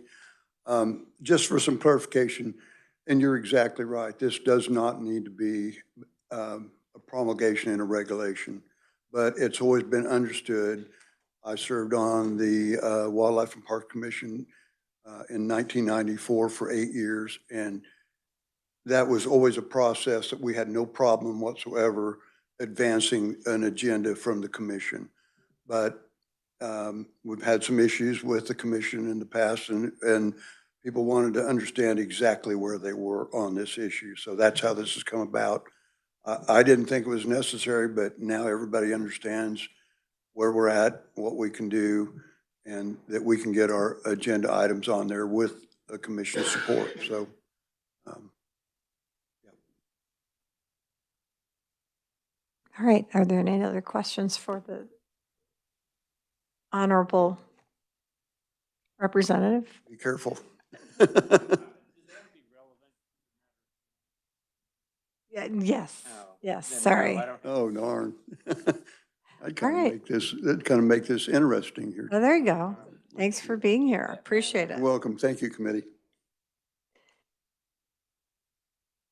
Madam Chair, that's all we have. Are there any other further questions? Okay, that's good. Thank you for being here. Appreciate it. Yeah.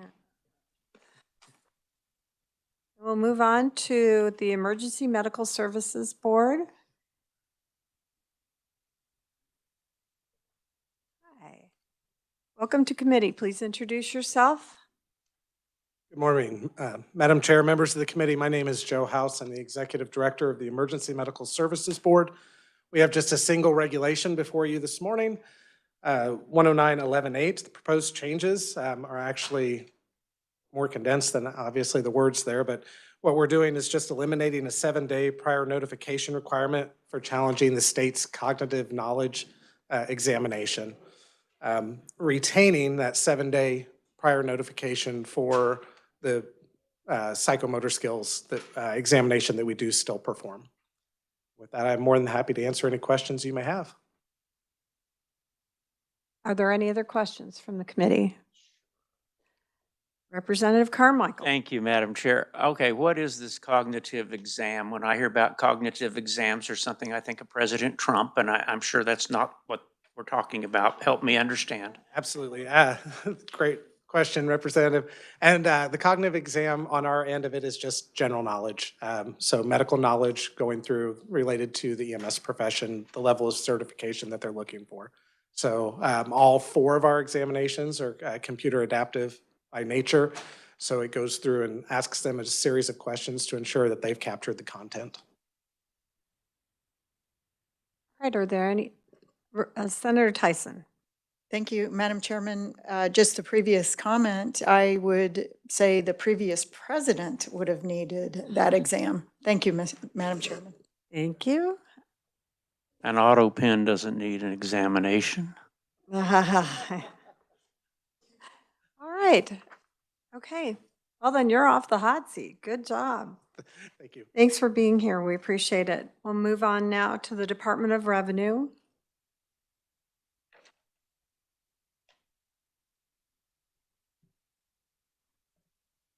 Good morning, Madam Chair, committee members. My name is Taylor Murray. I'm with the Department of Revenue's Office of Policy and Research.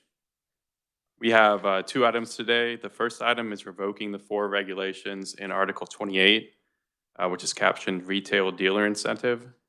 So Kansas Administrative Regulation, or KAR, 92281 through 92284 implement KSA 7934,170 through 7934,175. So these provide or provided an incentive for selling or dispensing renewable fuels or biodiesel. Those statutes expire on January 1st, 2026, pursuant to KSA 7934,176. And 7934,171 establishes a budgetary fund to pay out that incentive, but no money was ever actually transferred to that fund. So because this program was really never implemented, no money was never funded, and the statutes that provide for it are expiring Thursday, then just as cleanup, we are proposing to go ahead and revoke those regulations. All right. Are there any questions from the committee? If not, I'll move on to the next item. The second item is a new regulation that's proposed to help us implement the Pregnancy Resource Act tax credit. So that's a tax credit that came from 2024 House Bill 2465, new Section 8, which was enacted as KSA 7932,316. So for tax years beginning with 2024, a taxpayer is allowed a Kansas income privilege or premium tax credit equal to 70% of the total amount contributed during the taxable year by the taxpayer to an eligible charitable organization, which is a term that's defined in the statute, and includes nonprofit organizations dedicated to providing resources for pregnant women. So the proposed regulation, which is KR 92-12-152, establishes contribution rules that are consistent with the rules that are specified in statute or regulation or other similar contribution-based credits. So what this will do is it'll allow contribution of stocks, bonds, personal property, or real property to qualify for that credit and establish the same guidelines that are there for other programs to value those contributions, basically figure out the cash equivalent.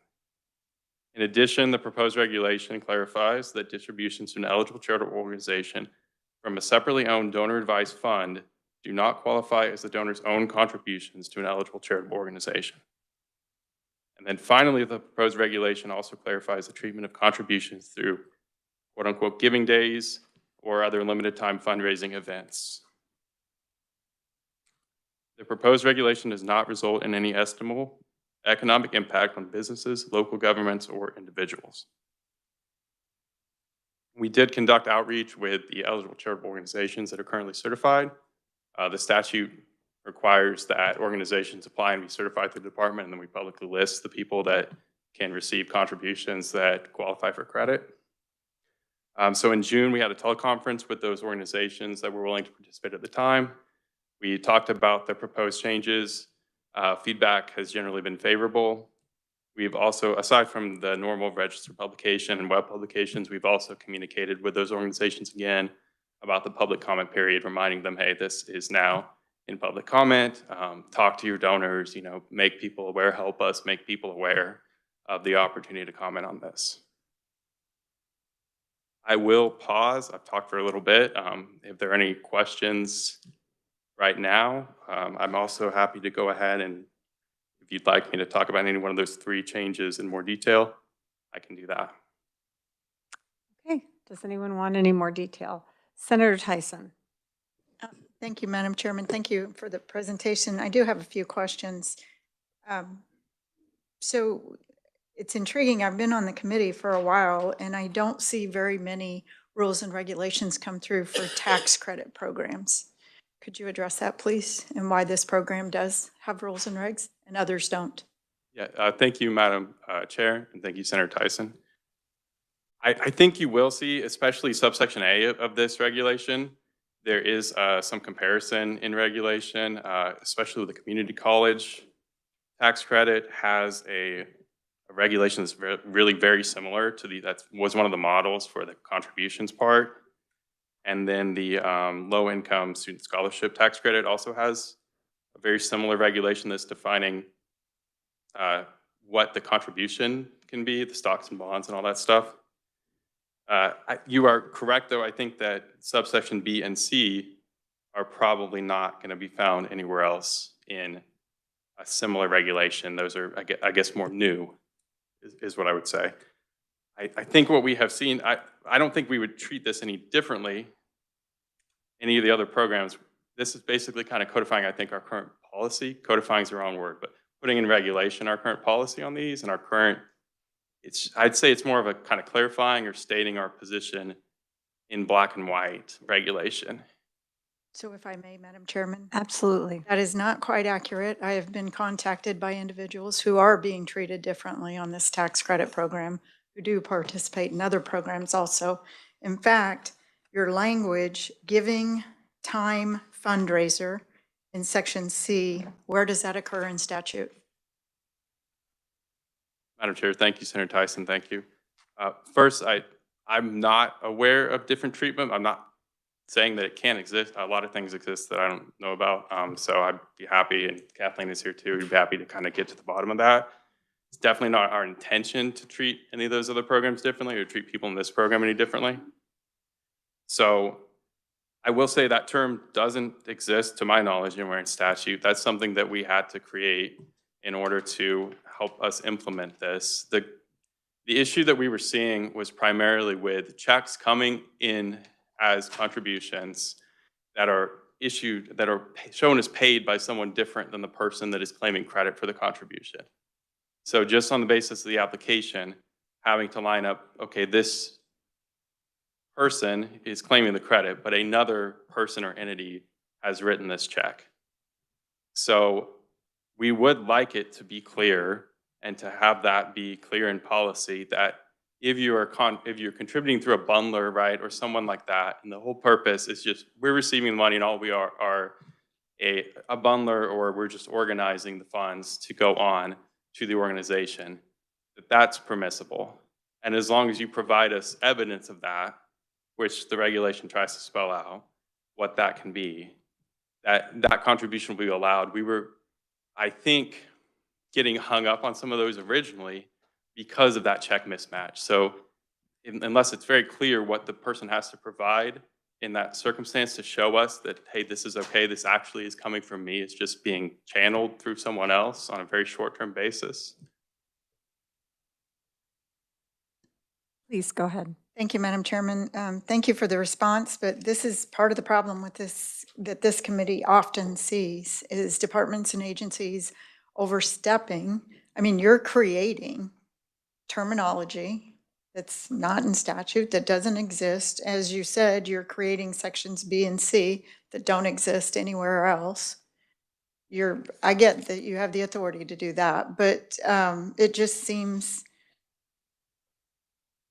pointed or aggressive on this tax credit, and I'm trying to understand and get to the bottom as to why that's going on. And if you guys, and I know the department knows better than most, you don't just create it, come to the legislature and we will work on cleaning it up in statute. You don't have the authority through rules and regs on some of it. I would say creating a giving, what do you even mean? Giving time fundraiser. What is even meant by that terminology? Thank you, Madam Chairman. Madam Chair, and again, Senator Tyson, thank you.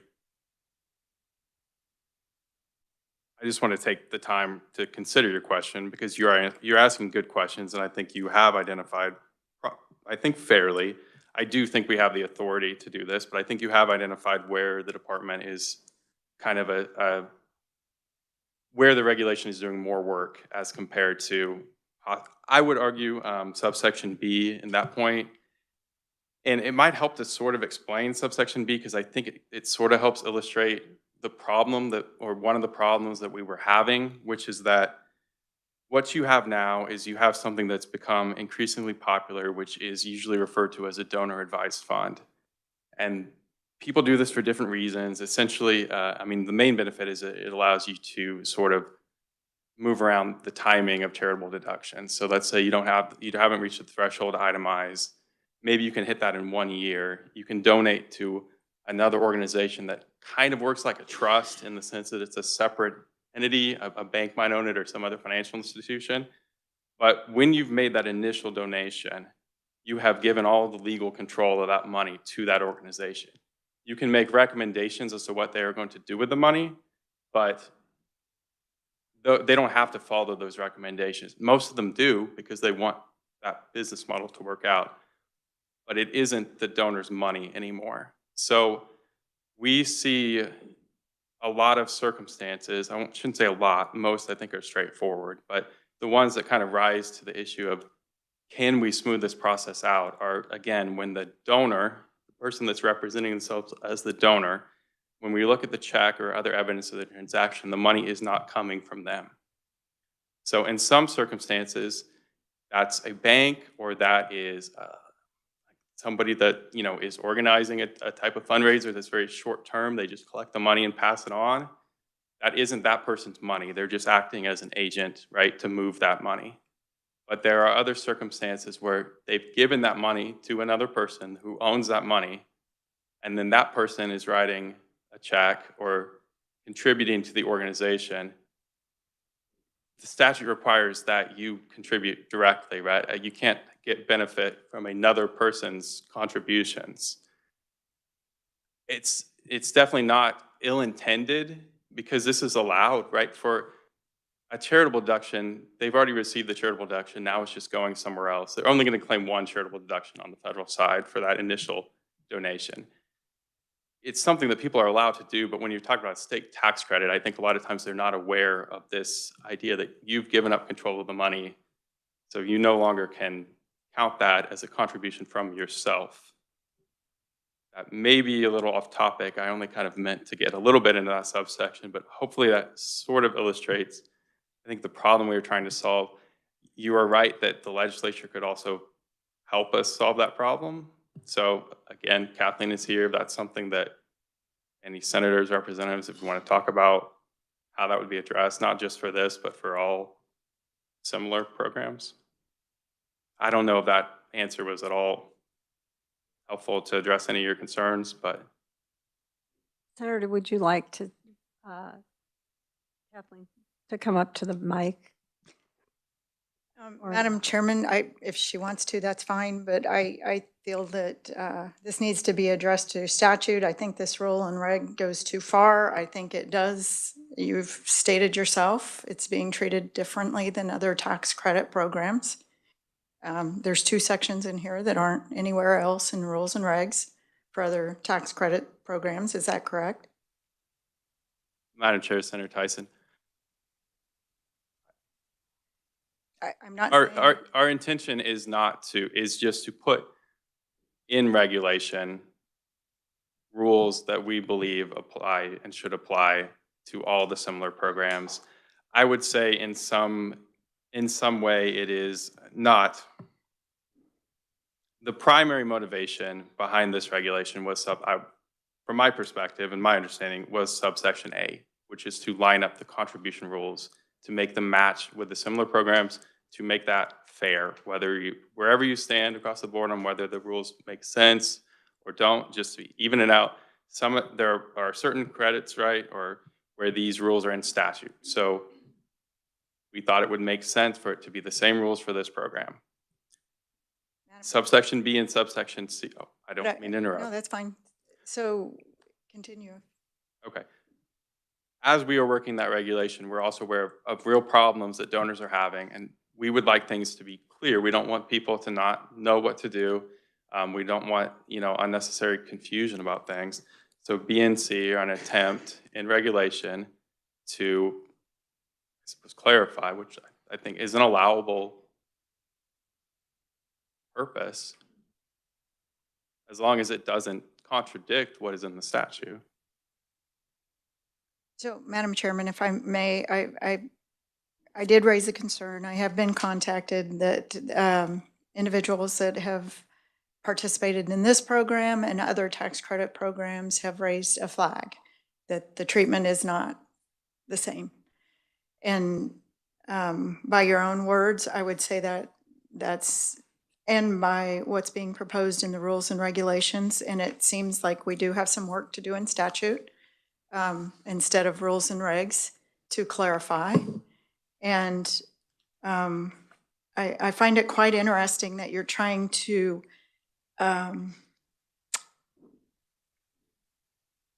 interpret or I don't know what your objective is by saying that the donor may not, that they have certain restrictions or giving under certain conditions. And I thought that was quite interesting. I've never heard that. I don't see how that would be interpreted for the department or the tax credit itself. It shouldn't be a controlling mechanism. Thank you, Madam Chairman. I have a question for the senator. What I think I'm hearing you say is that you're asking them to hold this and visit with the tax committees to see if they believe that this is the proper way to have defined our legislation. Thank you, Madam Chairman. I think that is a great suggestion. I think for me, I have to agree with her. Giving time fundraiser is not going to make it clearer. If you have to explain it in about 20 minutes, the average taxpayer is not going to know either. So I would ask, with the permission of the committee, if someone is totally against it, I would like you to try to take that back and bring it forward again, because making up new terms doesn't really sound good. It's a brand new term that we're going to use. So I think you need a little bit more direction, to be honest, and some tweaking, and let the tax committee see it and try to straighten that out. Senator Tyson.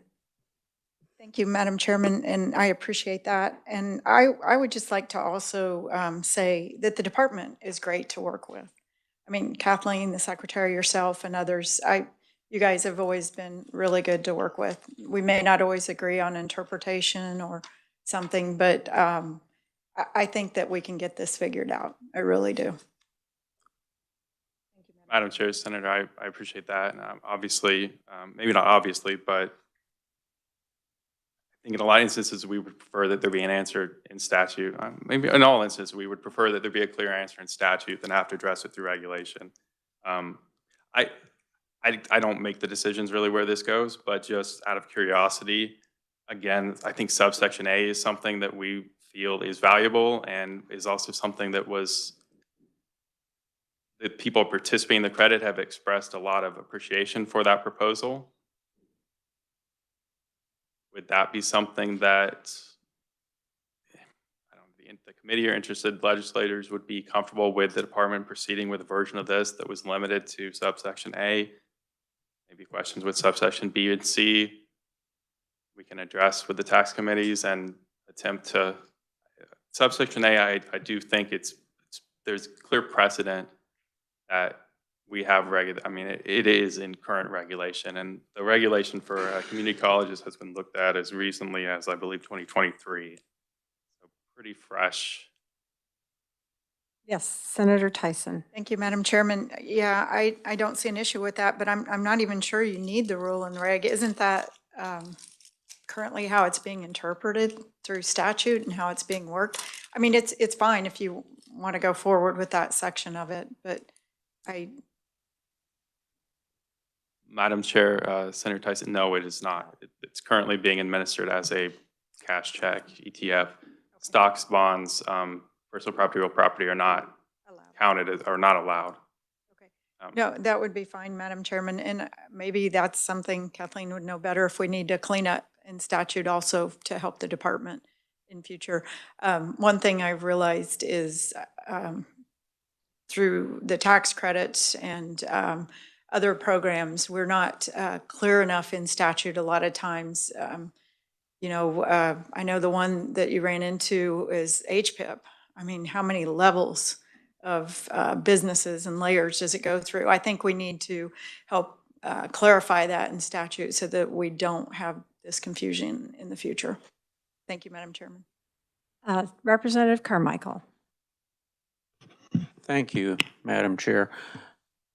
I also think that this concept of a giving time fundraiser, as best I can tell, isn't a statutory creation. It's a creation of the administrative agency. And I think this represents the agency attempting to legislate as opposed to carry out the law. Instead, they're creating a new category. And what I think it's designed to do is something that the legislature didn't authorize. And that is give money to one organization and the tax credit ends up somewhere else. And I understand in the context of a donor advised fund that the donor and the fund are all the same person, but they're not the same legal entities.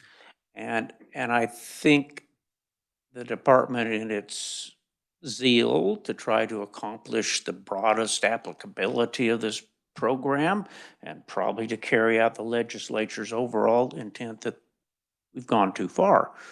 We've tried to make this program mirror, if you will, other statutory enactments that had the language that didn't authorize specifically giving time fundraisers, but apparently allowed for these types of give to one organization, the credit shows up somewhere else.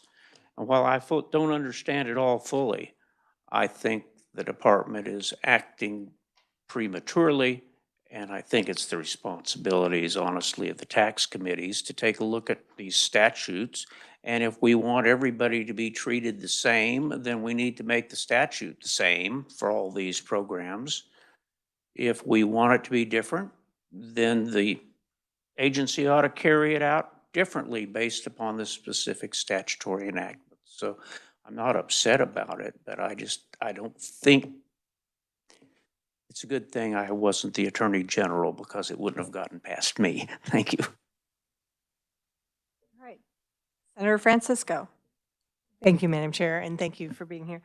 I would just comment that I certainly agree with Part A, but I also think it's very helpful to have Section B. I think that the intent would not be to allow someone who's already taken a tax deduction 1 year to then be allowed to get a tax credit in another year when they simply designate money from a fund. So I appreciate the clarification of Part B.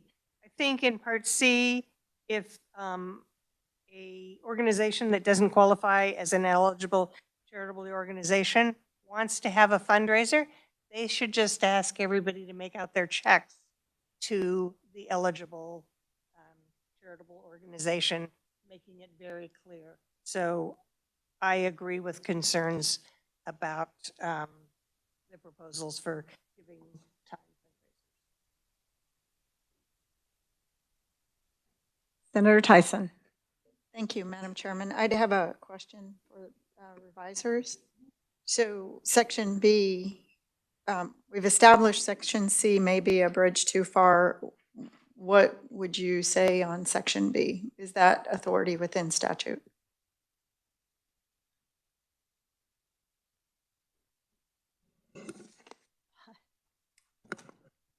Thank you, Madam Chair. Jenna Moyer, Revisor Statutes Office.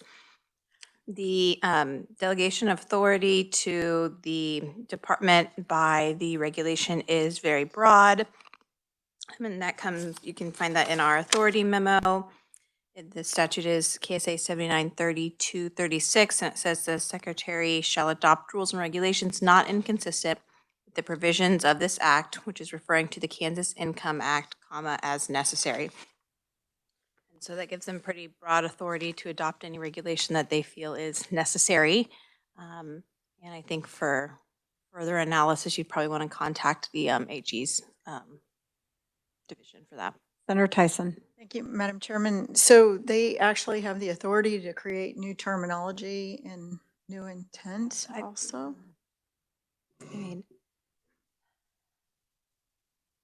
it would require, a specific answer to your question would require an analysis of whether or not adding a terminology is consistent with the provisions of the Kansas Income Tax Act, and I'm not familiar enough with everything in the Tax Act to know whether or not.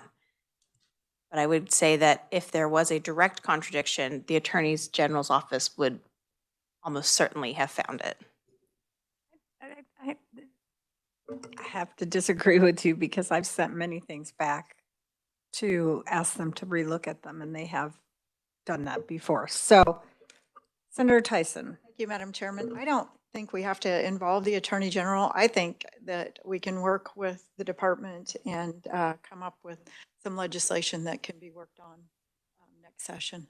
I think that would help with the situation, and it might help on some other credit programs too, to help clarify. All right, so. Yes, Madam Chair, and thank you again, Senator Tyson. I understand the committee's concerns, and of course, we take them very seriously.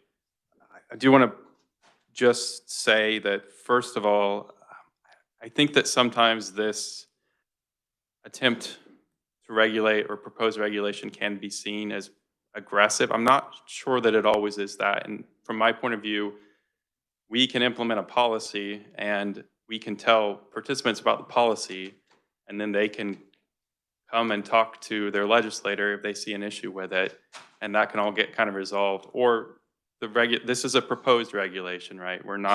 All we're doing is proposing this.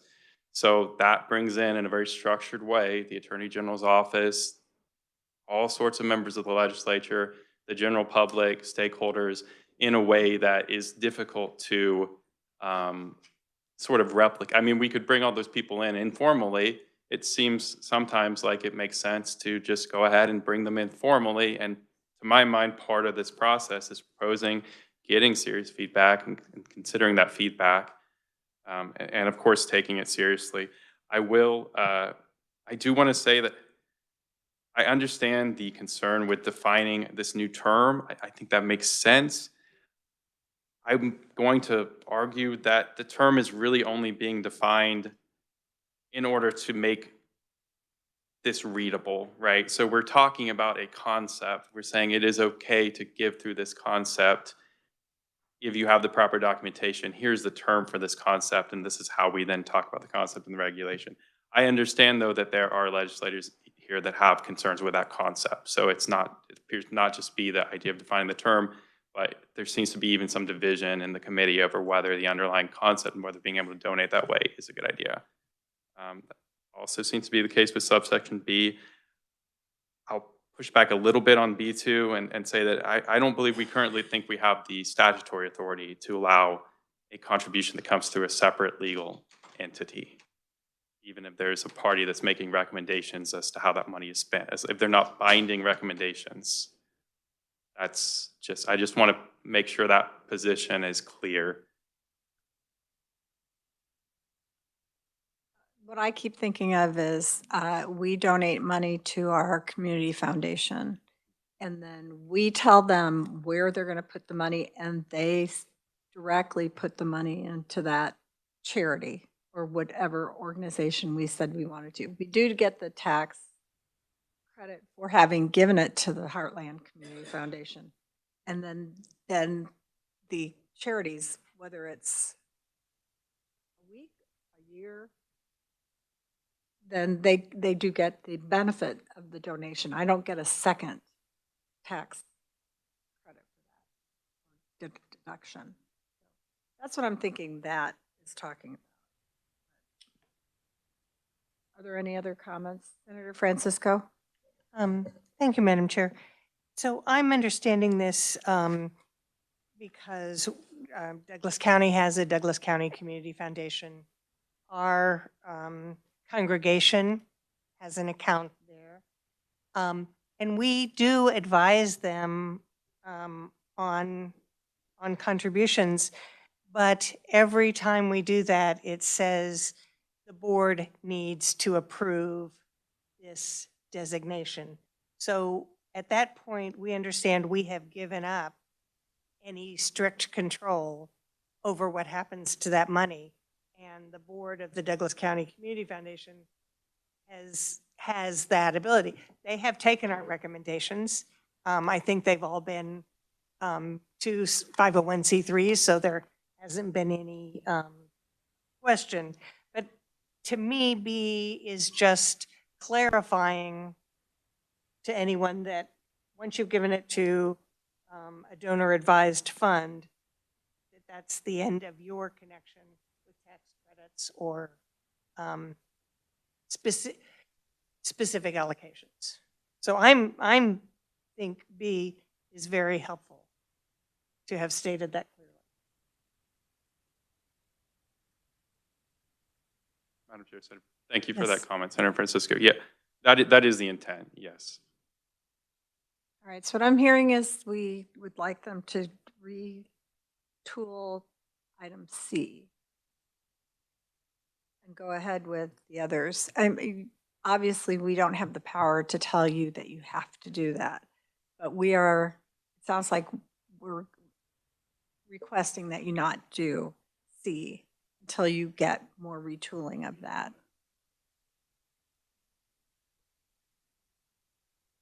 Representative Corbett. It just seems silly that, the people who are giving the money should have the final say of what's going on, maybe a little more clear than just throwing it in a basket and letting it go. I mean, I think the more guardrails you put on it, the better, because it could easily be out of control here. I think there could be people get their feelings hurt when they find out where some of their money might have went. I don't know. Well, I think that is a more common occurrence than people realize. You can, and we were talking about this with universities. You can donate money and say you're doing it for the Coliseum, or once you give it to the school, they can do anything they want to with it.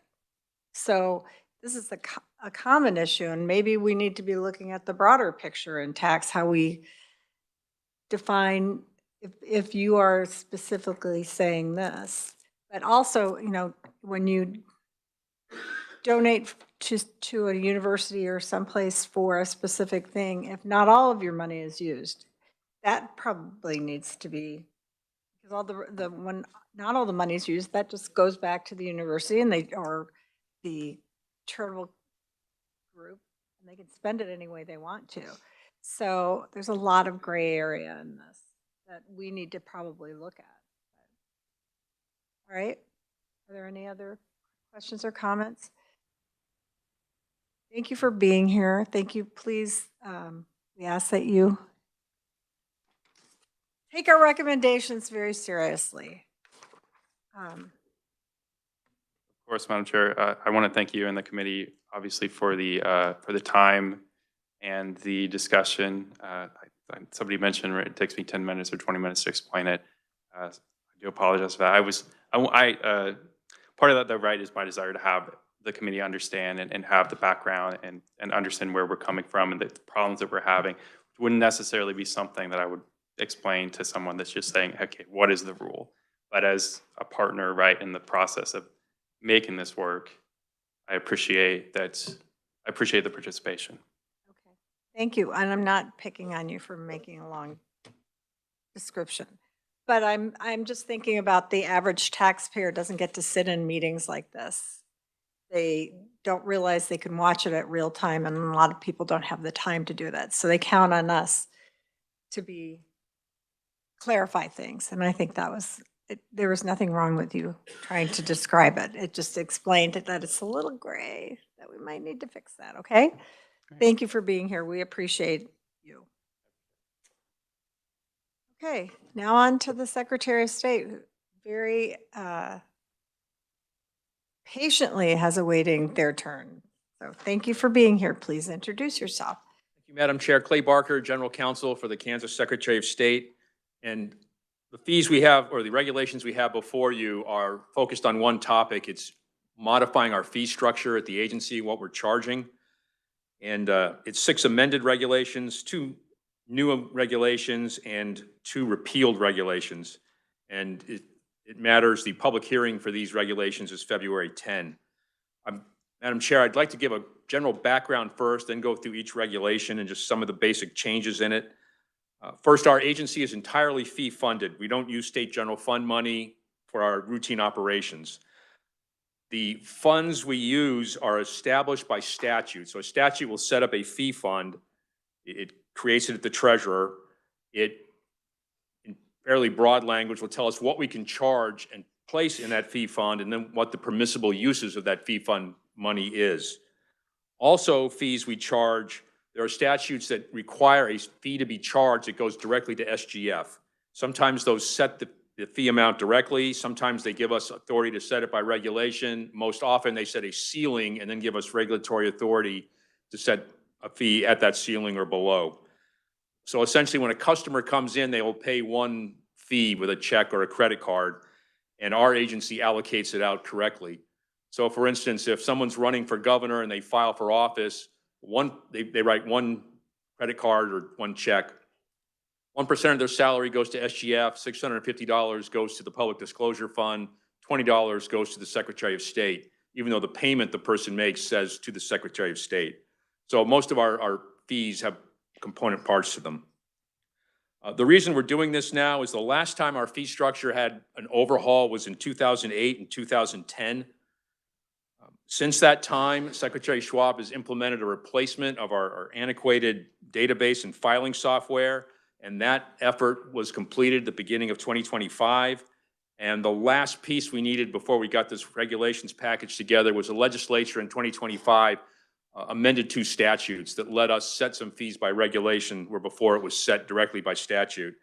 And once that was done, we submitted it to the process. What you have before you is the 11th iteration of working through this fee changes. Actually, it's 11A. The factors we looked at were, we wanted to make sure that everything we did, there was a charge for it, that it was proportional and spread across the agency, so one area wasn't subsidizing another that should be charging.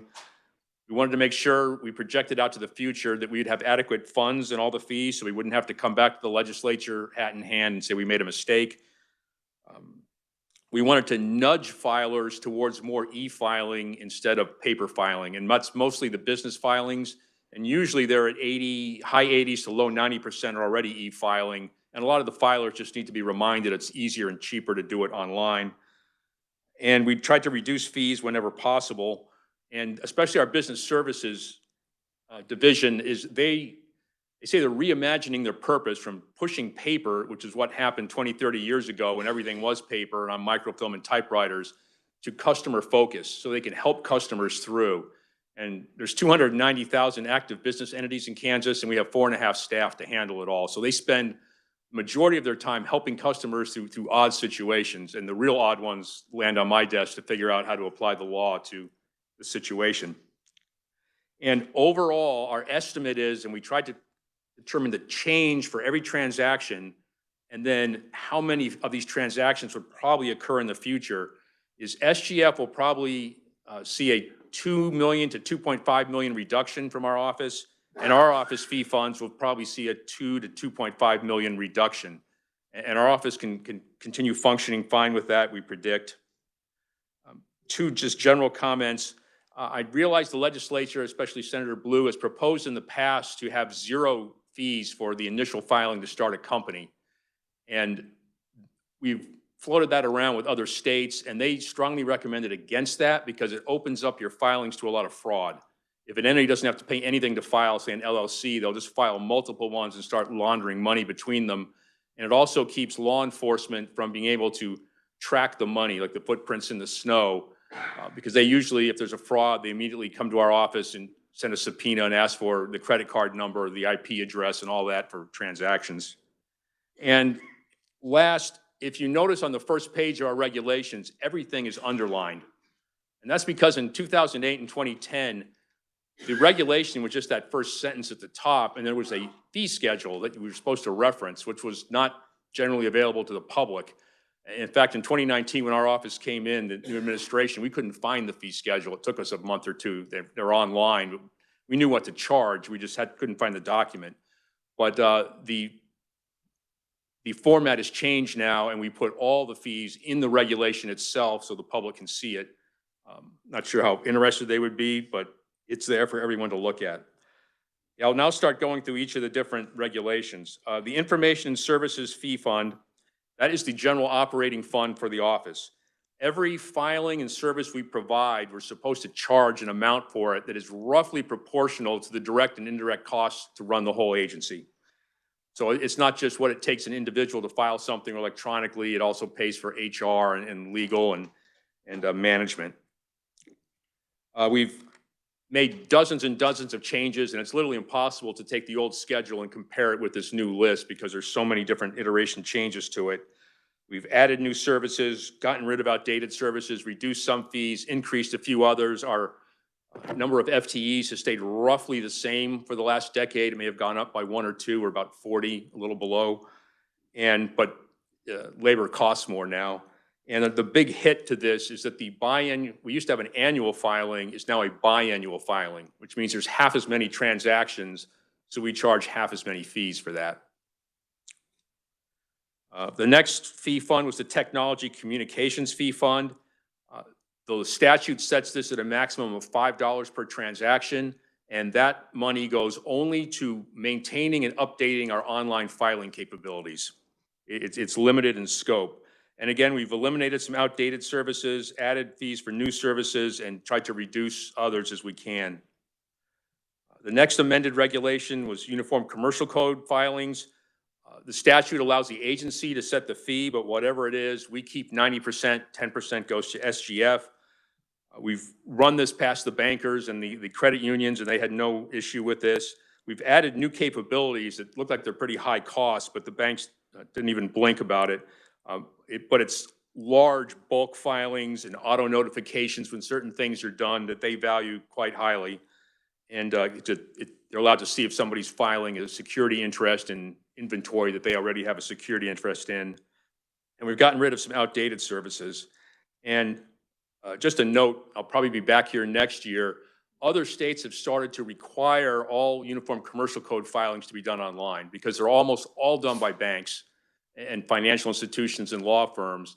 And most of the individual paper filings are done by sovereign citizens who just file these bizarre filings that we have to record, but they don't go anywhere. If someone gets mad at one of you, they find a business you own and file something against it, and you don't even realize it's there.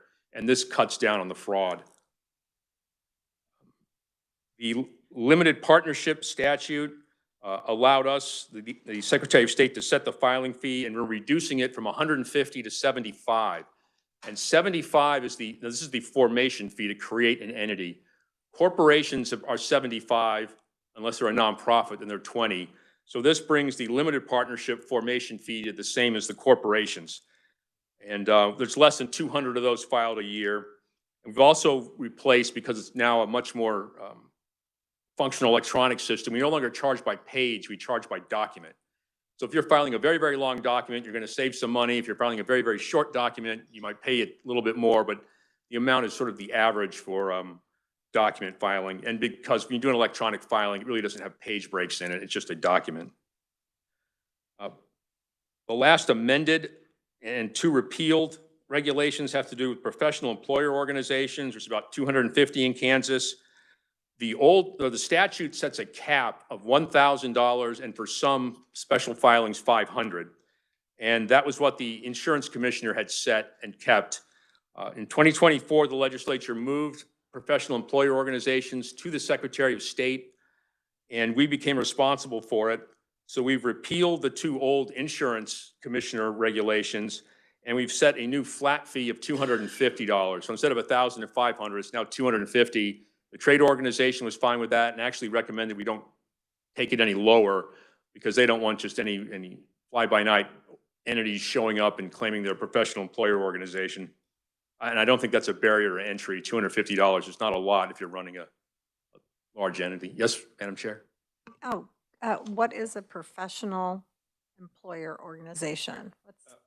Madam Be Chair, an it's a example. special kind of entity where the business employs the people, but essentially it's a high-skilled temp organization. But the people, like there may be an HR rep or an accountant, goes and works for a small business. And maybe they work for 2 or 3 small businesses, you know, Monday and Tuesday here, Wednesday, Thursday there, Friday there. And the reason they're regulated by statute, they were authorized, I believe, about 10, 15 years ago for the first time in Kansas, is you have to make sure it's clear who's paying their benefits, who's paying their salary, who's responsible for their taxes. But small businesses love professional employer organizations because it allows them to focus on their core competency and sort of outsource all the administration, you know, regulatory compliance, things like that to specialists. The two new regulations, and these came from the legislative changes last session, is limited liability companies had a formation fee of $150 set by statute that went to SGF. The legislature allowed us to reduce that, and I made sure I told the committee at the time we planned to reduce it to $75, and they approved the change. Now, about 30,000, somewhere between 25 and 30,000 LLCs file in Kansas every year, new ones. So you can see that's $75 times 30,000. That's where the SGF will lose funding. But that makes the LLC formation fee the same as all the other types of entities. There was no reason to have it higher because it's only a 1 or 2 page document to start one of these. And the same for the limited liability partnerships. There's only about 35 of those a year. But again, we were able to drop their filing fee from $150 to $75. And the big picture for business filings is we see 3 types. There's the formation of the entity, which is a 1 or 2 page document. Kansas is very easy and cheap. The biannual filing that used to be the annual report, that's another one that there's 290 or so thousand entities in Kansas that file these now every other year instead of every year. And everything else is called an amendment. You're changing the name, you're changing the state, the form of the entity, registered agent, and all of those get a fee. But we were just changing the formation fee for those types of documents. So now it's uniform across every type of entity. And Madam Chair, that's a summary of the regulations. I'm happy to discuss any particular line items. Again, some fees went up, many went down, a lot of elimination. All right, are there any questions? Representative Carmichael. Thank you, Madam Chair. 2 or 3 areas of hopefully brief inquiry. I note at the beginning, I think, of the information you provided to us, we have amended regulations, and it says 7-16-1. The last clause is, and a new fee is imposed on agencies that file regulations. I was looking at 7-16-1, and my first inquiry is, okay, where is that fee in here? Can you help me? And I'm sure it's in here. I just haven't found it. It's at the very end, Representative, of 7-16-1. It says regulation filing, new or amended regulation 250 revoked. And if I can explain that to the committee. Please. We went through all the services we provide and realized that my colleague here, Laura Murphy, and her team spend a very large amount of time as the final step in the regulation process, sometimes hours, looking at the adopted regulation and comparing it to what was approved by the Attorney General and Budget and, and other entities to make sure they're identical. And sometimes they find mistakes. They also, and just this is one on us, the regulation for the limited liability companies, at the very last iteration, somehow a number was dropped off the authorizing statute. So it's 1 digit short, and several people have noticed that. we noticed it too. Our office is authorized to make minor typographical corrections to regulations as long as we don't change any of the substance. And so because we were spending all this time doing regulations, the secretary decided we should start charging other agencies a fee for the work we do on their behalf. So that was added. That didn't exist before, but it's a service we provided, and it takes a lot of time to go through these and make sure they're absolutely correct. So we're charging people to regulate. Well, you're really charging taxpayers, and unless it's a fee-funded agency, you're charging taxpayers to pay out of one pocket and over into your pocket for doing what has always been one of the duties of the office that was just what you do. Was there some change in the statute that resulted in imposing a fee on agencies who want to file their regulations? No, Representative, there's no change in the authorizing statute. Again, it just tells us to charge a fee for the services and filings we do. For instance, we charge the legislature when new legislation comes out, we put it in the Kansas Register.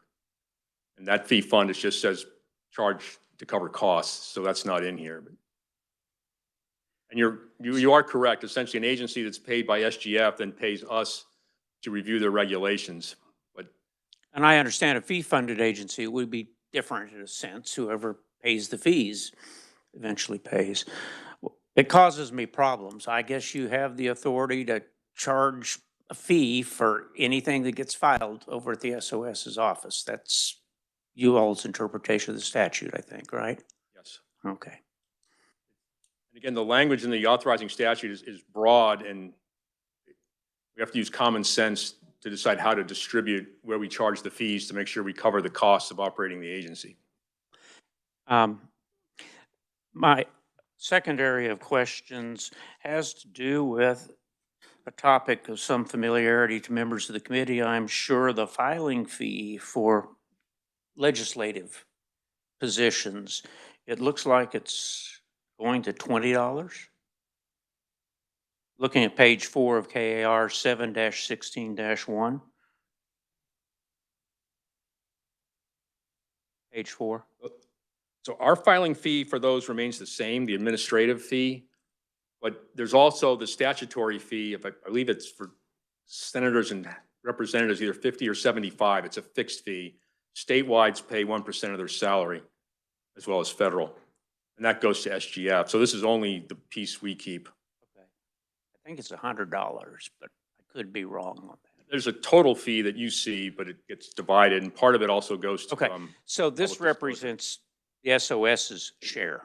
Yes, correct. But unfortunately, the fee is going to be more than that when I go to file for reelection in a few weeks. Yes. Okay. Again, it gets split up between public disclosure, SGF, and our small piece. And so the same question or same answer may be applicable to my final area of questions that has to do with the lobbyist filing fees. You know, I see $12, $72, $87, $60, $3. All right. But that's just the SOS's share. Is that correct? Correct. Because as I recall, they pay $1,000 or something per entity. I don't know the exact fees that goes to Disclosure Commission, but that's just your cut. There's additional fees beyond that. Correct.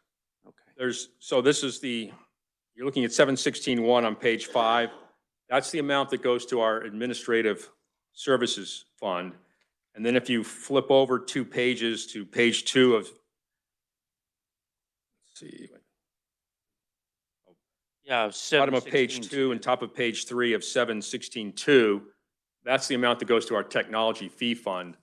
So again, the customer sees one price, and then our office has to divide it up between the different agencies, whether we keep it, split it between our fee funds, or give it to SGF, or give it to Public Disclosure Commission.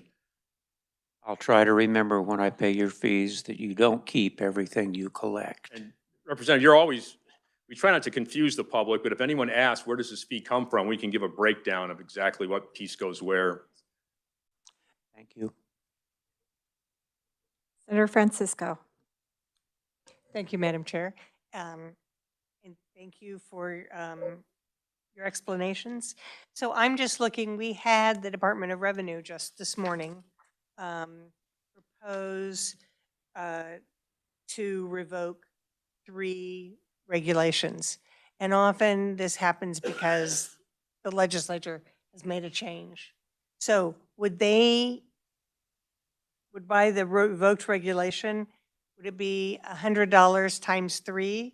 Because they have listed 3 regulations that they're proposing to revoke?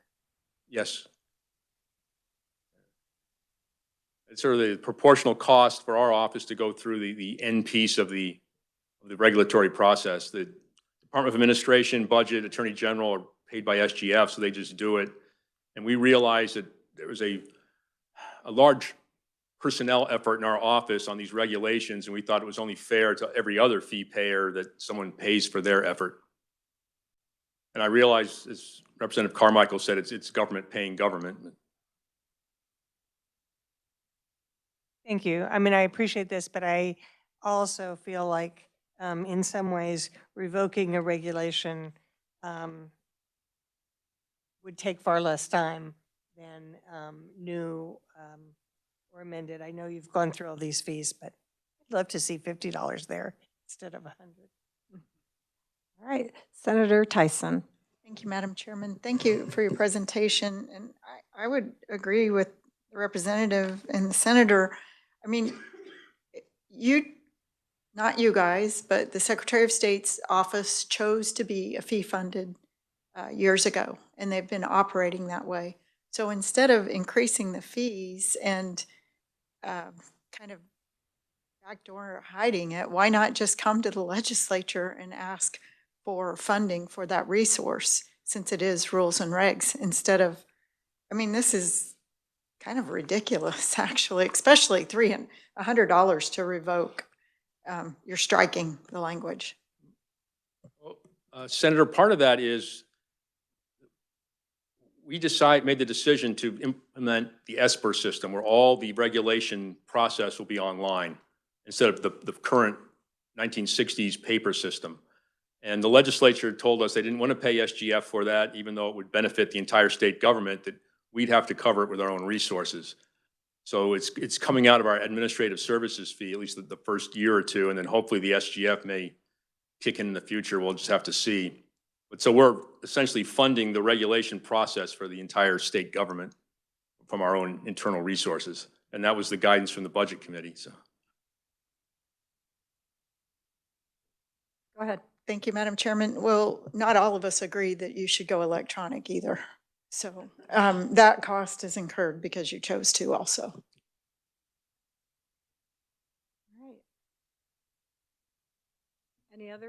Any other questions or discussion? Thank you for being here. We appreciate it. Thank you very much, Madam Chair. All right, well, first, before we get to the committee discussion and comments, I would ask that all committee members look at their proposed minutes since we have a quorum. And I'd like to double check to make sure that Senator Faust Godot is still online and Representative Nguyen. Okay, so that they can have their votes count as well. I think it's changed since. Okay. Does anyone have any changes or corrections at this point for minutes? You have a question? Senator Tyson. Thank you, Madam Chairman. Not a question on the minutes, but a question on the KDHE would distribute data to the committee. Did we receive that? And my email's been flaky, so if you sent it, would you resend it? It's on the last page. The number of Kansans that would be eligible if the income limit changed, and the committee also requested a list of stakeholders involved in the roundtable meetings. Thank you, Madam Chairman. Yes. Thank you, Madam Chair. Jordan Milholland, Legislative Research. I'm going to check our archive of those response letters that we've received. However, I am not seeing one in our list that we received since that last meeting. I can check my email to make sure that I haven't missed one of those, but I don't believe we've received response yet from KDHE. So who, would it be KLRD that contacts them and say that you did not do what you're supposed to and you need to get that done? Thank you, Madam Chair. We could certainly follow up with the agency about that information. I think we would appreciate that. All right. Without any questions or, yes, please. Yes. Report back so that we do know that they took care of it. Okay, yeah. Thank you, Madam Chair. I actually am just now seeing an email that we received this morning regarding the medically indigent persons. I believe that was a topic from that last meeting. So we'd be happy to forward that information to the committee after the meeting's over. Okay. All right. Do I need a motion to approve the minutes? Okay. Can I get a motion to approve the minutes? Representative Corbett, a second. Senator, whoops. Who wants it? We'll go to the Senate since we have a House making the, Senator Thompson seconded. All those in favor? Aye. Aye. Those same sign? Minutes are approved. All right, committee discussion and comments on today's meeting.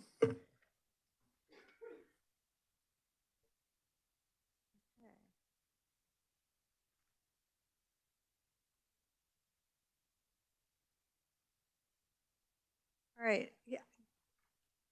Right after we're done with this part. Okay. I know that we made a comment, I made a comment about not having economic impact statement for this Department of Agriculture, which they're normally doing that a lot. So I would like to make sure that they start to do that. That they are required by law to do that. We might add that to it. There was something else that I was supposed to keep track of. So Senator Francisco. Thank you, Madam Chair. I know that there were some discussions regarding the division of water resources. I would like to recommend that the division consider a change in their recommendation to KAR 5-5-17. D, to say wording, to change the order of the wording so that it says an application for a change in point of diversion that is filed requesting to move a point of diversion more than 300 feet from the anchor point, and then do the words, if a proposed point of diversion would move into a more appropriated consideration. And then say, if it would do it, then to say shall not be approved. It's actually moving the shall not be approved afterwards so that it's very clear that you don't consider it unreasonable unless that if follows. Maybe I could help Jordan with that. I would be willing to bet he would appreciate that. Is there any conflict with anyone for making those changes? Just the suggestion. Or try a letter to them? Is there anything else that, Senator Tyson? Thank you, Madam Chairman. So it was brought up that we passed legislation for a water conservation, but the Department of Agriculture chose to ignore it. they stated that. I think we've got a problem. We've seen this in the past. I know the ranking has mentioned it before with other departments and agencies, and they just completely disregard when we pass statute asking for rules and regs. I think that should be included in the letter, and maybe we should try to figure out a financial hook. Oh, I think that's a lovely idea. I think we can do that, and we can do that via Ways and Means and Appropriations. So I'd be willing to pull that forward in Appropriations. Thank you, Madam Chairman. Also, they did mention that they would post on a website, but then there is no obligation to post their eligibility anywhere else. So I would ask that they change that also. Okay. I don't have a problem with that. Does anyone else? Senator Francisco. Thank you, Madam Chair. I appreciate that comment by Senator Tyson. And I'm wondering if we could be more specific by saying that it's also made available in the Conservation District office. So that there, unless she has other ideas, but I think that could help them Then they understand. could stop in and get the new information. Yes, I think that's a good thing. Let's add that. Representative Corbett. Thank you, Chair. I would like to bring up again on the fire breaks, maybe in the CRPs, where it may not be mandatory, but at least let the landowner have a chance to protect his property. All right, do we have any disagreement with that, to ask about it, to look, have them at least look into it? Okay. Senator Tyson? Thank you, Madam Chairman. And just for clarification on a fire break, they wouldn't be mowing or maintaining the whole CRP property. Fire breaks are just a small strip. Just, I know a comment was made earlier, just so that they would understand it would not hurt the integrity of the program. Thank you. Senator Francisco. Thank you, Madam Chair. And this is just a question for Representative Corbett. Would haying be a way that you could create? Representative Corbett. Would be a suitable purpose. And I use the number of 10% of your contract. Like, so if you had a 100-acre CRP field, you'd have the discretion of having a 10-acre fire break wherever you wanted to put it, whether it's around your farmstead or near the road or wherever you think protect your assets, and maybe give the rural fire department a better chance of stopping it before it goes to your neighbor. Which I think rural fire departments would appreciate that. Representative Carmichael. Thank you, Madam Chair. Lest there be any confusion, even though I'm a city boy, I've hunted CRP ground all my life. And I understand that a fire break does not occupy an entire 80 acres.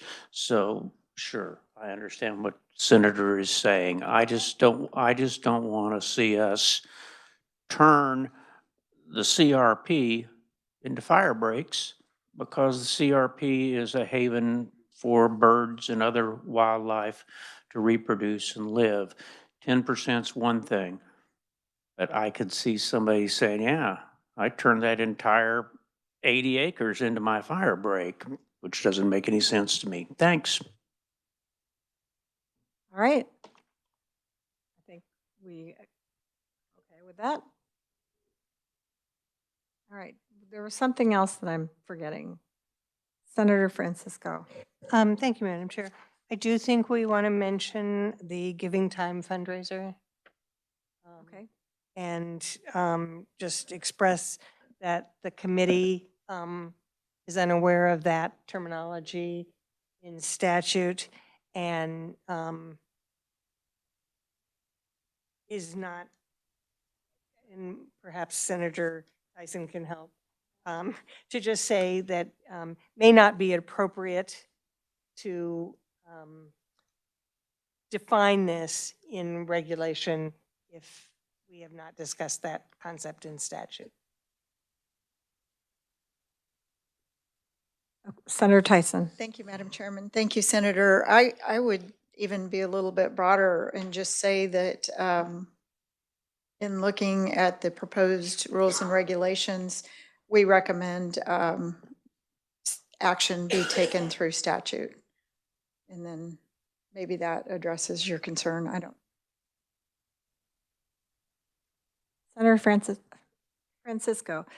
Thank you, Madam Chair. I think that would be a good introduction, but I would also like to specifically call out Section C, giving time fundraiser. Okay. Okay. Thank you, Madam Chair. Jordan Milholland, Legislative Research. I drafted a comment as we were going through the last couple of sections here. I thought I would read that draft for the committee to see if that sounds agreeable, if the language is agreeable to them, and whether it captures the intent. So my draft says the committee expresses its concern with the provisions of paragraph C relating to giving time fundraisers because these events are not defined or referenced in either statutes or regulations. The committee asks that these provisions be withdrawn and that the agency pursue legislative action on the topic. Okay. Sounds good. All right. Is that it for discussion and comments at this point? All right, we'll close that, and then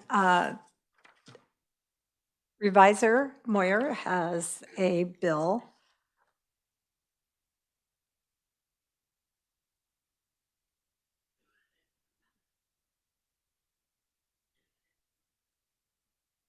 Thank you, Madam Chair. This is helping pass them out. I'll give a brief background on this. Earlier in the year, there were Board of Pharmacy regulations that came up related to K-Tracks and what a delegate or someone who has access to the K-Tracks program would be. The committee asked me to draft a bill that would eliminate the board's authority to establish rules and regulations to specify who those delegates were or were not. I was asked to draft a bill to just strike that paragraph 3 in subsection C, and that is what I did. I just wanted to give the committee a chance to review it. And since it's the last meeting before session starts, if the committee wants to have it as a committee-sponsored bill, then this would be the time to do that. What say the committee? Senator Tyson. Thank you, Madam Chairman, and thank you, Jenna, for your work on this. I think this is good, and we could let it go through the committee process. I would also like to, not now, but as we're going through the legislature with this, strengthen the language so that the board understands that it is restrictive on who has access to this data, that it's not wide open by us striking that language. Thank you, Madam Chairman. Yes. Oh, and what is the desire of the committee to use it as introduce it as our committee bill, or do you want it put somewhere else? Not hearing a whole lot here. So, Senator Tyson? It would be this committee that makes the request for the legislation, and then it would be assigned to a committee. Yes, thank you. Full-time committee. Okay. Senator Francisco, you have anything else? Are we ready for another topic? I'd like to go back. Oh, yes. Okay, so, all right. I'd like to hear a motion on this. Is there one? Madam Chair, I would move that the committee ask for the introduction of a bill to strike the language. All right. There's a motion by Senator Francisco and a second by Representative Sutton. Is there any other comment or question? If not, I'll call for the vote. All those that in favor say aye. Aye. Aye. Sign. And we have that taken care of. Do we need to go back to something? Yes, sure. I was asked to draft as a Senate bill, so it would start in the Senate. That's on the bill. I just wanted to give you a heads up. If you want to change that, I can.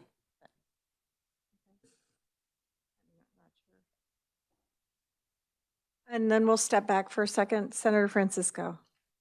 Thank you, Madam Chair. I would like to ask Representative Carmichael if he would like to see any changes to KAR 11-3-3. And this was regarding the reference to the plan. Initially, I had intended to comment on that, but as I listened to more of the discussion, I decided I don't have any particular comment on it. We could, but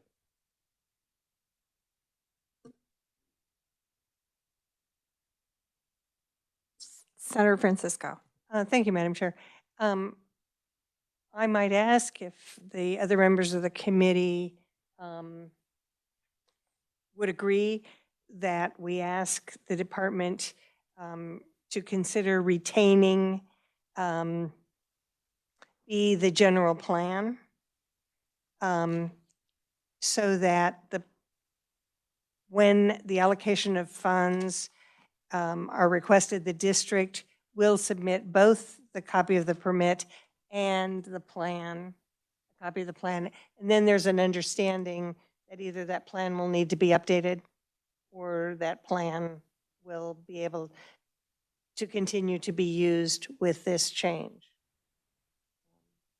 Well, I appreciate that because I think we, as a government, make a lot of changes in regulation and no one knows where everything started. So I'll just ask the will of the committee how they want to work that. Representative Sutton.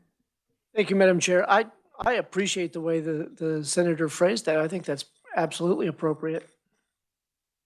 All right. Okay, then let's send that to the committee, the agency as well. Is there anything else to come before the committee at this time?